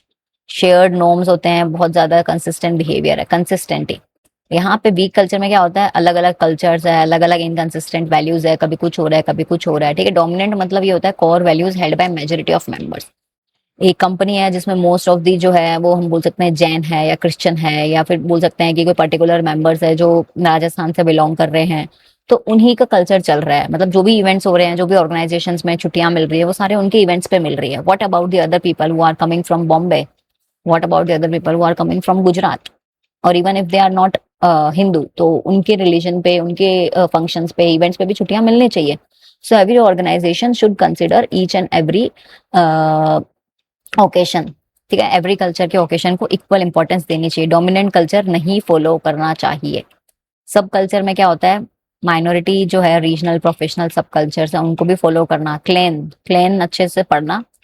Klein एक फैमिली लाइक स्ट्रक्चर होता है, कोलैबोरेटिव पे फोकस करता है। और एडोक्रेसी जो होता है, डायनामिक एंटरप्रेन्योरल गवर्नमेंट स्टार्टअप्स पे, मतलब कि ऐसा कल्चर जहाँ पे कुछ भी नया करो कंपनी बहुत खुश है, कुछ भी नया इनोवेशंस भेजो, नए आइडियाज भेजते रहो, ठीक है, एंटरप्रेन्योरल आइडियाज दो, डायनामिक चेंजेस करते रहो, जैसे गूगल स्टार्टअप, इन सब एडोक्रेसी कल्चर फॉलो करते हैं। क्लैन कल्चर ये होता है फादर ज्ञान दे रहे हैं, फादर हमें एडवाइस कर रहे हैं, फादर हमें सिक्योरिटी प्रोवाइड कर रहे हैं, हम उस कल्चर को फॉलो कर रहे हैं। मार्केट कल्चर क्या होता है, रिजल्ट ओरिएंटेड। मार्केट में हमारी वैल्यू इतनी है, अभी इतनी करनी है, तो बस सबका गोल एक ही तरफ है। ये एफएमसीजीज और बैंक्स के में ज्यादा यूज होता है। हायरार्की कल्चर्स जो है वो यूजुअली गवर्नमेंट और पीएसयूज में यूज होता है, ठीक है। ये डिफरेंट टाइप्स ऑफ कल्चर है जो ऑर्गेनाइजेशन में फॉलो किए जाते हैं। अब हम क्या देख रहे हैं, कुछ कल्चर मॉडल है। एडगर शीन ने मॉडल दिया 1985 में, visible to invisible layers of culture. कुछ लेयर्स है जो इनविजिबल है और कुछ है जो विजिबल है, जैसे कि आर्किटेक्चर क्या है, लोगो क्या है ऑर्गेनाइजेशन का, ड्रेस कोड क्या है, रिचुअल क्या है, लैंग्वेज क्या है। जैसे टाटा ग्रुप का ब्लू लोगो है, इन्फोसिस का मैसूर कैंपस आर्किटेक्चर है, इसरो का लॉन्च सेलिब्रेशन है। तो ये सब चीजें क्या है, विजिबल है। आर्टिफैक्ट्स मतलब कुछ ऐसी चीजें जो आपके ऑर्गेनाइजेशन के बारे में सब लोग जानते हैं, दूर दूर तक पहुंची हुई है, ठीक है। एक पार्शियली विजिबल होती है, ठीक है, इसको सूडो स्पाउस्ड क्या लिखा है, स्योर्स्ड वैल्यूज, ठीक है, स्टेटेड बिलीव्स है, जो हम इसे सोच के चलते हैं ये तो होगा ही। जैसे कि vision, mission, values, code of conduct. जैसे टाटा ने अपनी वैल्यूज बता रखी है, integrity, responsibility, excellence, pioneering, unity, तो ये सब उनकी वैल्यूज है जो उन्होंने बता रखी है। बट ये पार्शियली विजिबल है, हम लोग नहीं देख पा रहे हैं, ये बिलीव्स है, उन्होंने मेंशन किया है, ठीक है। अब बेसिक अंडरलाइंग अजम्पशंस हम लोग क्या बना लेते हैं, लेयर 3 पे आते आते कल्चरल मॉडल बताया गया है कि इनविजिबल है, क्योंकि हम लोग उसको टेकन फॉर ग्रांटेड ले लेते हैं। हमने क्या सोचा कि ये तो ह्यूमन नेचर है, ठीक है, कि यहाँ पे सीनियोरिटी होगी, अजम्पशन बना लिया। पीएसयू कल्चर है, मतलब कि यहाँ पे तो बॉस को ही बॉस मानना पड़ेगा, ऑब्वियसली मानते हैं, बट कहने का मतलब है हायरार्की फॉलो करना पड़ेगा, बहुत अथॉरिटी रहेगी यहाँ पे तो। बिकॉज एफएमसीजी है तो यहाँ पे तो मार्केट कल्चर फॉलो होगा। बिकॉज यहाँ पे मोस्ट ऑफ द जैन है तो ये जैन पे ज्यादा फोकस करेंगे, हमारे कल्चर पे फोकस नहीं करेंगे। तो ये हमने एक अंडरलाइन अजम्पशन बना लिया, समझ रहे हैं। इनविजिबल होता है, कभी कभी अजम्पशन बना लेते हैं कि फायदा होगा मुझे यहाँ पे, ऐसे कल्चर में जाऊंगी तो नुकसान होगा, ऐसे कल्चर में जाऊंगी तो। इसमें फ्रिक्वेंटली आस्क्ड क्या है, आर्टिफैक्ट्स जो क्या होते हैं मोस्ट विजिबल होते हैं। और जो थ्री बेसिक अजम्पशन है, is the deepest and the hardest to change. Deepest and the hardest to change है वो, that is the third level. मतलब जो मेरे दिमाग में अजम्पशन बन चुकी है उसको तुम चेंज करना थोड़ा मुश्किल है। ये वाली चीजें तो पब्लिश्ड है, ये अंडरलाइन है। अब फिर भी अगर कंपनी में ऑर्गेनाइजेशनल चेंज लाना है तो कैसे ला सकते हैं, what is the process of that? It is a very simple process, Kurt Lewin ने दिया है, there is nothing so practical as a good theory. अगर थ्योरी अच्छी है तो प्रैक्टिकल पे फोकस ही क्यों करना। अनफ्रीज करो जो भी आप ऑलरेडी अभी ऑर्गेनाइजेशन में चल रहा है उन सबको चेंज, अनफ्रीज करो, उन सबको रोक, खोल दो, फिर उसको वापस चेंज करो, जो जो चेंजेस करनी है, फिर उसको वापस रिफ्रीज करो। कहना बहुत आसान है। जैसे कि हमने देखा कि recognise need for change, create motivation to change by increasing driving force, decreasing restraining force, changes status quo. मतलब मैंने देखा कि यहाँ पे लड़ाइयाँ चल रही है, यहाँ पे इस वजह से लड़ाई हो रही है, इस वजह से प्रॉफिट नहीं हो रहा है, इस वजह से ये चीजें हो रही है, तो वो चीजें मैंने वापस चेंज करने की कोशिश की। तो उन चीजों पर मैंने फोकस किया अनफ्रीज करके, फिर मैंने उन चीजों को चेंज करने की कोशिश की, ट्रेनिंग एंड डेवलपमेंट लगाया, न्यू सिस्टम इंप्लीमेंट किया, पायलट टेस्टिंग करके देखी। जैसे कि टीसीएस ने क्या किया, SAP ERP across all division, उन्होंने एक नया सॉफ्टवेयर इंप्लीमेंट किया। कोई भी न्यू एटीट्यूड लाना, न्यू बिहेवियर लाना, प्रोसेस में इंट्रोड्यूस करना, तो ये सब चीजें क्या हो गई, चेंज हो गई। फिर हमने उसको वापस रिफ्रीज करता, तो जैसे ही ये सब चीजें ऑर्गेनाइजेशन में आ गई है तो हम उसको क्या करेंगे, फुल स्टॉप कर देंगे कि अब बार बार चेंज नहीं होगा। जो भी न्यू आए, न्यू पॉलिसीज आ गई है, मैनेजमेंट अलाइन हो गया है, सबको रिवॉर्ड्स मिल चुका है, अगर new work from home policy आई है तो उसको परमानेंट कर दो, मतलब whatever the things are. So change का अगर नीड है तो वो हमें ध्यान रखना है कि there is a need for change, as well as कि मोटिवेशन बनाओ लोगों के अंदर कि हम चेंज क्यों कर रहे हैं, why we are moving towards change, because change किसी को पसंद नहीं है। If it is for them benefits, it is for positivity, then they will only help you to change the things and then refreeze the things. So this is the basic process. अब वो क्या बोलते हैं कि लोग क्यों वो change नहीं होना चाहते, क्योंकि फियर ऑफ अननोन। वाई, कुछ नया आ गया, नया सॉफ्टवेयर बिल्कुल नहीं आता, लॉस ऑफ सिक्योरिटी, मेरी जॉब ना चली जाए, मेरे पैसे सैलरी कम ना हो जाए, ठीक है, मेरी हैबिट है, इजी काम हो रहा था, कंफर्ट जोन से बाहर जाके चेंज करना पड़ेगा। पर परसेप्शन बना के रखते हैं ये वाला चेंज तो बेकार है, होता है ना। और एक ऑर्गेनाइजेशनल रेजिस्टेंस क्यों होता है चेंज में, ये इंडिविजुअल रेजिस्टेंस है, ये ऑर्गेनाइजेशनल रेजिस्टेंस है, कि स्ट्रक्चरल इनर्शिया इतना बनाया हुआ होता है कि उसको चेंज करना is a very tough process. Group inertia होता है, पूरे ग्रुप में एक माइंडसेट बना हुआ होता है जिसको हिलाना, इनर्शिया मतलब कि it's very tough to change. Threat to expertise, को एक्सपर्ट नहीं मिलेगा तो कैसे चेंज होगा, रिसोर्सेज नहीं है, समझ रहे हैं। तो ये सब चीजें हैं जिसकी वजह से नहीं हो पाता। अब एक होता है फोर्स फील्ड एनालिसिस, जो ड्राइविंग विसेस रेस्ट्रेनिंग फोर्सेस पे की जाती है, कि कौन से ऐसी चीजें हैं जो ऑर्गेनाइजेशनल चेंज को ड्राइव करने में हेल्प कर रही है और कौन सी है जो रेस्ट्रेन कर रही है, रोक रही है। और एक हमने पढ़ ही लिया, कर्ट लेविन का model, unfreeze, change and freeze. So I think we are good to go. Exam ready master revision. तो ऑर्गेनाइजेशनल बिहेवियर में जितने भी चीजें थी, we have covered everything from individual to motivational theories, ठीक है। आप देख लीजिए, हमने ऑर्गेनाइजेशनल चेंज पे पढ़ा है, हमने ग्रुप बिहेवियर पढ़ा है, सारी थ्योरीज पढ़ ली है, लीडरशिप थ्योरीज पढ़ ली है, मैस्लोज की मोटिवेशनल थ्योरीज एंड परसेप्शन पढ़ लिया है, इंडिविजुअल बिहेवियर, ओबी के models, everything we have covered. Okay, so now I hope it's a time for mega revision, और we can say to test your knowledge what you have learn so far, ठीक है। तो इसमें top keywords दिए हैं मैंने, theory के matrices है, जेआरएफ के कुछ टिप्स है, समरीज है। So get ready for the OB exam ready master revision. Okay, you are now the master theorist because you know all the theories in one page FW Taylor ने scientific management की theory दी है, Henri Fayol ने 14 principles of management. ये सब हम पहले वाली स्लाइड में पढ़ेंगे, बट ये अरेंजमेंट इस तरीके से दिया है ताकि आपको याद रहे। So this is from the part 1 of the video and now we are focusing on organisational behaviour. तो पहले वाला जो पार्ट 1 है हमारा वीडियो का, मैनेजमेंट थ्योरीज एंड कंसेप्ट पे है, ठीक है। तो फ्रेडरिक डब्ल्यू टेलर ने साइंटिफिक मैनेजमेंट, इन्होंने 14 प्रिंसिपल्स ऑफ मैनेजमेंट पे बात की है। एल्टन मायो है, होथ्रोन स्टडीज पे बात की है, सोशल फैक्टर्स, फिजिकल कंडीशनिंग और ये सब पे बात की है, ठीक है। मैस्लो ने नीड हायरार्की पे, कर्ट लेविन ने अभी हमने पढ़ा था force field and change model, दोनों पे बात की है। हर्ट्जबर्ग की 2 फैक्टर थ्योरी, डगलस की, ये मैच द फॉलोइंग बहुत बार आ रखा है, McClelland's need theory, Victor expectancy theory, Adams equity theory, input output पे इक्वल होना चाहिए, इन्होंने आईवी पे बात की, ये इस पे बात की। पेसिमिस्टिक और एक्स को डाल दिया पेसिमिस्टिक में, वाई को डाल दिया ऑप्टिमिस्टिक में। हाइजीन एंड मोटिवेटर्स पे बात की, हाइजीन कौन से होते हैं, डिससेटिस्फायर्स, ये होते हैं सेटिस्फायर्स, ठीक है। ये जॉब एनरिचमेंट पे फोकस करते हैं। अनफ्रीज, ये हमने प्रोसेस पढ़ा अभी। ग्रुप डायनामिक्स देख लिए, साइकोलॉजिकल, ये सारी चीजें की कंसेप्ट है जो एग्जाम में ऑलरेडी आ चुके हैं और इनके ईयर वाइज कब कब ये आए हैं, फाउंडर कौन कौन है, मॉडल किसने दिया है, ये सारा मेंशन्ड है यहाँ पे। रॉबर्ट हाउस का पाथ गोल थ्योरी है, हैरली एंड बेंचार्ड ने सिचुएशनल लीडरशिप दी है।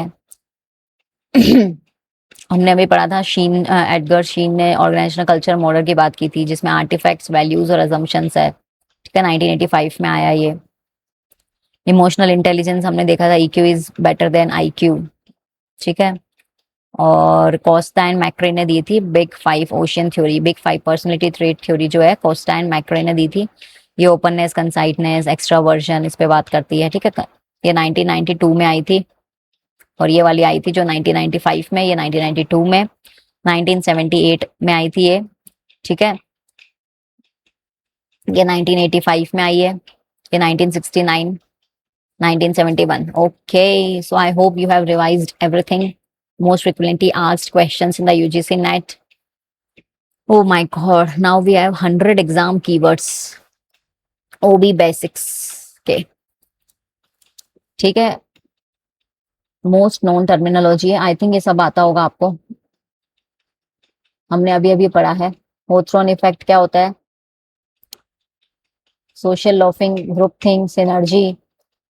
एक एक वर्ड का मीनिंग आपको आना चाहिए, इसको वर्ड को देखते ही दिमाग में आ जाने। सोशल लोफिंग क्या था कि वो सोचता है कि कोई बात नहीं, मैं तो आराम से बैठा हूँ, वो कर लेगा काम। ग्रुप थिंक में क्या होता है कि मेरी बात को वैल्यू नहीं दी जा रही बिकॉज ग्रुप में जो मेजर रेस्पॉन्सेज आ रहे हैं उसी पे फोकस किया जा रहा है। सिनर्जी मतलब एक और एक 11 होते हैं। कोहेसिवनेस मतलब कि group group cohesiveness, group cohesiveness मतलब ये होता है कि डी इंडिविजुअलाइजेशन का हमने पढ़ा था, डी इंडिविजुअलाइजेशन का कि इंडिविजुअल आइडेंटिटी खत्म हो जाती है, ठीक है। इंडिविजुअल जो आइडेंटिटी है हमारी वो खत्म हो जाती है। और फिर उसके बाद में लर्निंग में क्लासिकल कंडीशनिंग और ये सब पढ़ी थी हमने, ठीक है। ये सब हम कवर कर चुके हैं। एट्रीब्यूशन जो दिया था, कैलीज, कोवेरिएशन, डिस्टिंक्टनेस, कंसेंसस, कंसिस्टेंसी, इसको आप कवर कीजिए। मोटिवेशनल में हमने सारी थ्योरीज पढ़ ली है। लीडरशिप में हमने ये पढ़ लिया, लीस्ट प्रिफर्ड, को वर्कर, पाथ गोल, मैनेजरियल ग्रिड कोऑर्डिनेट्स, ये याद रखना 1199 वाले। पर्सनैलिटी ट्रेट्स हमने सारी पढ़ ली। परसेप्शन की, Hawthorne effects, horn effect, stereotyping, Pygmalion effect, perceptual set, मतलब ये जो वर्ड्स है जिनके मीनिंग आने जरूरी है, तभी क्या होगा एग्जाम में कोई भी क्वेश्चन घुमा फिरा के आएगा ना। अगर हमें ये कंसेप्ट क्लियर है ना तो हमारा क्वेश्चन घुमा फिरा के कुछ भी आ जाओ हम उसमें सही करके आ जाएंगे। बस यही डिफरेंस है कंसेप्ट क्लियर होने का। कॉग्निटिव डिसोनेंस हमने अभी पढ़ा था, दो चीज के बीच में डिसीजन लेना, जैसे कि एक्शन कुछ और कह रहा है, बिलीफ कुछ और कह रहा है, ठीक है। Effective and cognitive, action and affective में अलग अलग सोच होना, तो उसमें डिसोनेंस हो जाना, ठीक है। ABC मॉडल पढ़ा था, जॉब सेटिस्फैक्शन, ऑर्गेनाइजेशनल कमिटमेंट क्या होती है। अब वापस रिवाइज कीजिए पीछे जाके, इसमें से कुछ भी नहीं याद आ रहा है आपको तो, ठीक है। रूम्स एक्सपेक्टेंसी और ये सब हमने पढ़ लिए, ग्रुप्स के भी पढ़ लिए सारे, रिस्क शिफ्ट कौन सा होता है और ये क्या होता है। और आपका टास्क है, आप मुझे कमेंट सेक्शन में बताएंगे ग्रुप पोलराइजेशन क्या होता है। ग्रुप पोलराइजेशन, POLARISATION, ठीक है, ग्रुप पोलराइजेशन, ये इंपॉर्टेंट चीज है। ग्रुप पोलराइजेशन बताएंगे। दूसरा टास्क आपका ये है आप इसमें से क्या बताएंगे? कॉग्निटिव डिसोनेंस और ये सब तो हमने कवर कर लिया अभी जस्ट। हाँ, अब ये सर्च कीजिए, सेल्फ एफिकेसी क्या होता है, ग्रुप कोहेसिवनेस क्या होता है, ठीक है, ये कमेंट सेक्शन में बताइएगा। अब टॉप 50 एमसीक्यूज है बोल सकते हैं, या फिर दीज फैक्ट्स है जो हर रिपीटेटिवली हर क्वेश्चन में, जो भी जैसे 5 क्वेश्चन ओबी के बन रहे हैं, 5 या बोल सकते हैं 6 से 7 बनते हैं शायद ओबी के, तो रिपीटेटिव स्टेटमेंट्स है जो आते हैं। थ्योरी जेड किसने दी? विलियम ऑची ने। ग्रुप थिंग मतलब इरविन जेनिस ने दी। कन्फर्मिटी सप्रेस डिसेंट, ठीक है। वैलेंस किसने दिया? नेगेटिव होता है। लेविन्स मॉडल, ये कर्ट लेविन का मॉडल है। ओबिस्कोप किस पे आता है? इस पे आता है। ट्रांजेक्शनल मतलब कि रिवॉर्ड की बात करता है, ये विजन पे बात करता है। इंटरेक्शनिस्ट व्यू ऑफ कॉन्फ्लिक्ट क्या है? Optimal level of conflict is good. Attribution की क्या बात हो रही है? इंटरनल मतलब और एक एक्सटर्नल होता है एट्रीब्यूशन, ये हमने अभी पढ़ा था। इंटरनल एट्रीब्यूशन मतलब कि मेरी वजह से मेरे साथ गलत हुआ है, और एक्सटर्नल बोलता है कि सामने वाली सिचुएशन ऐसी थी जिस वजह से मेरे साथ गलत हुआ है, ठीक है। हम किस वजह से किसको दोष दे रहे हैं, that is a different part. And then उसके बाद में need for managers, McClelland's need theory, Hawthorne studies Elton Mayo ने दी है, वो सोशल फैक्टर्स को बताते हैं कि ज्यादा मैटर करते हैं, हॉथरॉन स्टडीज ये बोलता है। और पिगमेलियन इफेक्ट क्या होता है? Self fulfilling proficiency in leadership, मतलब पिगमेलियन इफेक्ट हमने पढ़ा था, ये एक तरीके से लीडरशिप का ही पार्ट होता है, जिसमें वो क्या करते हैं, और या परसेप्चुअल इफेक्ट भी होता है कि खुद की सेटिस्फेक्शन के लिए मैंने ऐसा परसेप्शन बना लिया कोई भी सिचुएशन में, हाँ ये इंसान सही नहीं है, भले ही वो सही हो मुझे पता हो, बट मैंने खुद के सेटिस्फेक्शन के लिए वैसा कुछ अजम्पशन बना लिया। सेल्फ फुलफिलिंग प्रोफेंसी ज्यादा रहती है, बस मेरे साथ कुछ गलत नहीं होना चाहिए, मेरी मेरी मेरा डिसीजन सही है, मेरा सही है, मेरा सही है, मेरा सही है। सेल्फ फुलफिलिंग प्रोफेंसी ये लीडरशिप में बहुत होती है। आई एम राइट, या मैंने जो डिसीजन ले लिया, एक बार जो डिसीजन ले लिया अब वो सही है, अब उस पर दिमाग नहीं लगाना, समझ रहे, ये सब चीजें आती है। और ये सेंच की हमने 3 लेयर्स पढ़ी थी, जिसमें डीपेस्ट लेयर जो बेसिक अजम्पशंस पे होती है, जो हार्ड टू चेंज होती है। सिस्टम मॉडल है, मोस्ट एडवांस मॉडल है। सर्वेंट मॉडल पे बात करता है ये। और ये 2 तरह की पावर है, जो पर्सनल पावर होती है। एआरजी थ्योरी एल्डरफर्ड सिंपलेस्ट है, ठीक है, इसी का पार्ट है ये, मैस्लो का ही एक्सटेंशन है। 4 आइज हमने पढ़ ली है, ठीक है, ये चारों 4 आइज है इसके। और एडजर्निंग बाद में ऐड हुई थी 1977 में, याद रखना, टकमैन ने दी थी। और कंसाइटनेस मतलब best predictor of job performance है। कंसाइटनेस अगर आप देख पा रहे हो किसी की इंसान की, तो आप उसकी जॉब परफॉर्मेंस कैसी रहेगी वो चेक कर सकते हो। सैलरी हमेशा हाइजीन फैक्टर है, मोटिवेटर नहीं है। कॉग्निटिव डिसोनेंस फेस्टिंगर ने दिया है, ये बोलते हैं बिलीफ विसेस बिहेवियर कॉन्फ्लिक्ट, ठीक है। सोशल लॉफिंग हमने पढ़ लिया, इंडिविजुअल एफर्ट्स ग्रुप में कम हो जाता है। मैनेजरियल ग्रिड, ठीक है, team manager black and motels का जो ग्रिड है वो देख लेना। पाथ गोल थ्योरी, ये एक्सपेक्टेंसी का ही एक्सटेंड पार्ट है। तो एक एक चीज, एक एक कीवर्ड्स आपको इतने खतरनाक दे रखे हैं कि आप कभी गलत नहीं करोगे। अब ये हाई प्रोबेबिलिटी टॉपिक्स है जो पीवाईक्यू के पैटर्न के अकॉर्डिंग आएंगे आएंगे। मोटिवेशन से एक क्वेश्चन बनता है, लीडरशिप से बनता ही बनता है, पर्सनालिटी से, टकमैन ग्रुप से, ठीक है, और ये कल्चर वाले मॉडल से। तो ये सारी चीजें बता दी है। पावर बेसिस हमने पढ़े थे, 5 बेस होते हैं पावर के।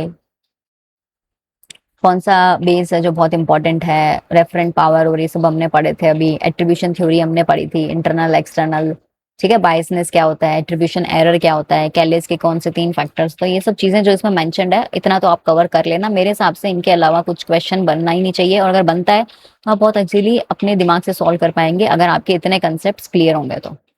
ओके, जो फ्रिक्वेंटली कंफ्यूज कंसेप्ट है, इन पे ट्रैप मत होना कभी भी। हाइजीन फैक्टर जो हर्जबर्ग के हैं,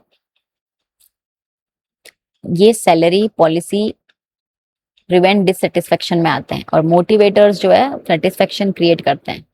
salary is not a motivator, ये बार बार इसमें बताया जा रहा है, क्योंकि यही चीजों की वजह से आपका जेआरएफ रह जाता है 1-2 नंबर से, तो इसीलिए इन पे फोकस करो, ठीक है। इसका डिफरेंस ध्यान रखना, ट्रांजेक्शनल एक्सचेंज रिवार्ड पे फोकस करता है, और ये इंस्पायर पे। और ये किसने दिया है? बर्न्स कॉइन्ड इट, बास डेवलप्ड इट, ठीक है। बर्न ने पहले दी थी, फिर 7-8 साल बाद में बास ने इसको डेवलप किया वापस।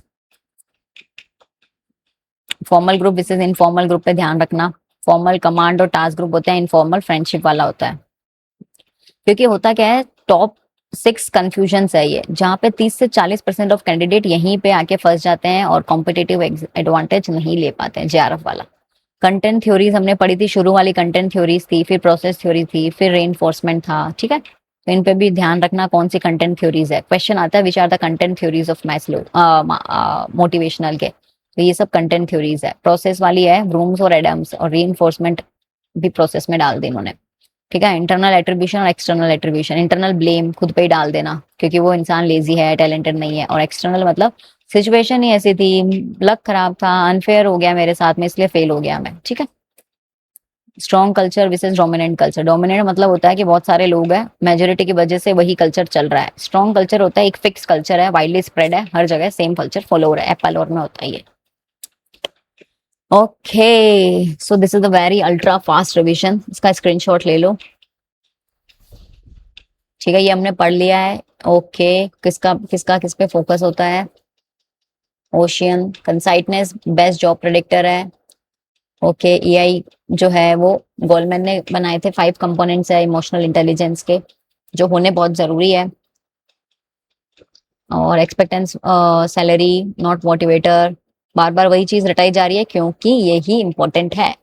5 से 6 एमबीक्यू एमसीक्यू ओबी से एग्जाम में आते हैं। यूजीसी नेट जेआरएफ क्रैक करना हो तो यही स्ट्रेटेजी आपको अपनानी पड़ेगी, इन्हीं को बार बार फॉलो करना पड़ेगा। ओके, सो विल ये सब हमने कवर कर लिया है। कंप्लीट माइंड मैप है, ओवरव्यू जो अभी तक हमने कवर किया है। So these are the questions, you test yourself, pose for 1 minute. So best of luck, you have mastered these things very nicely, all the best.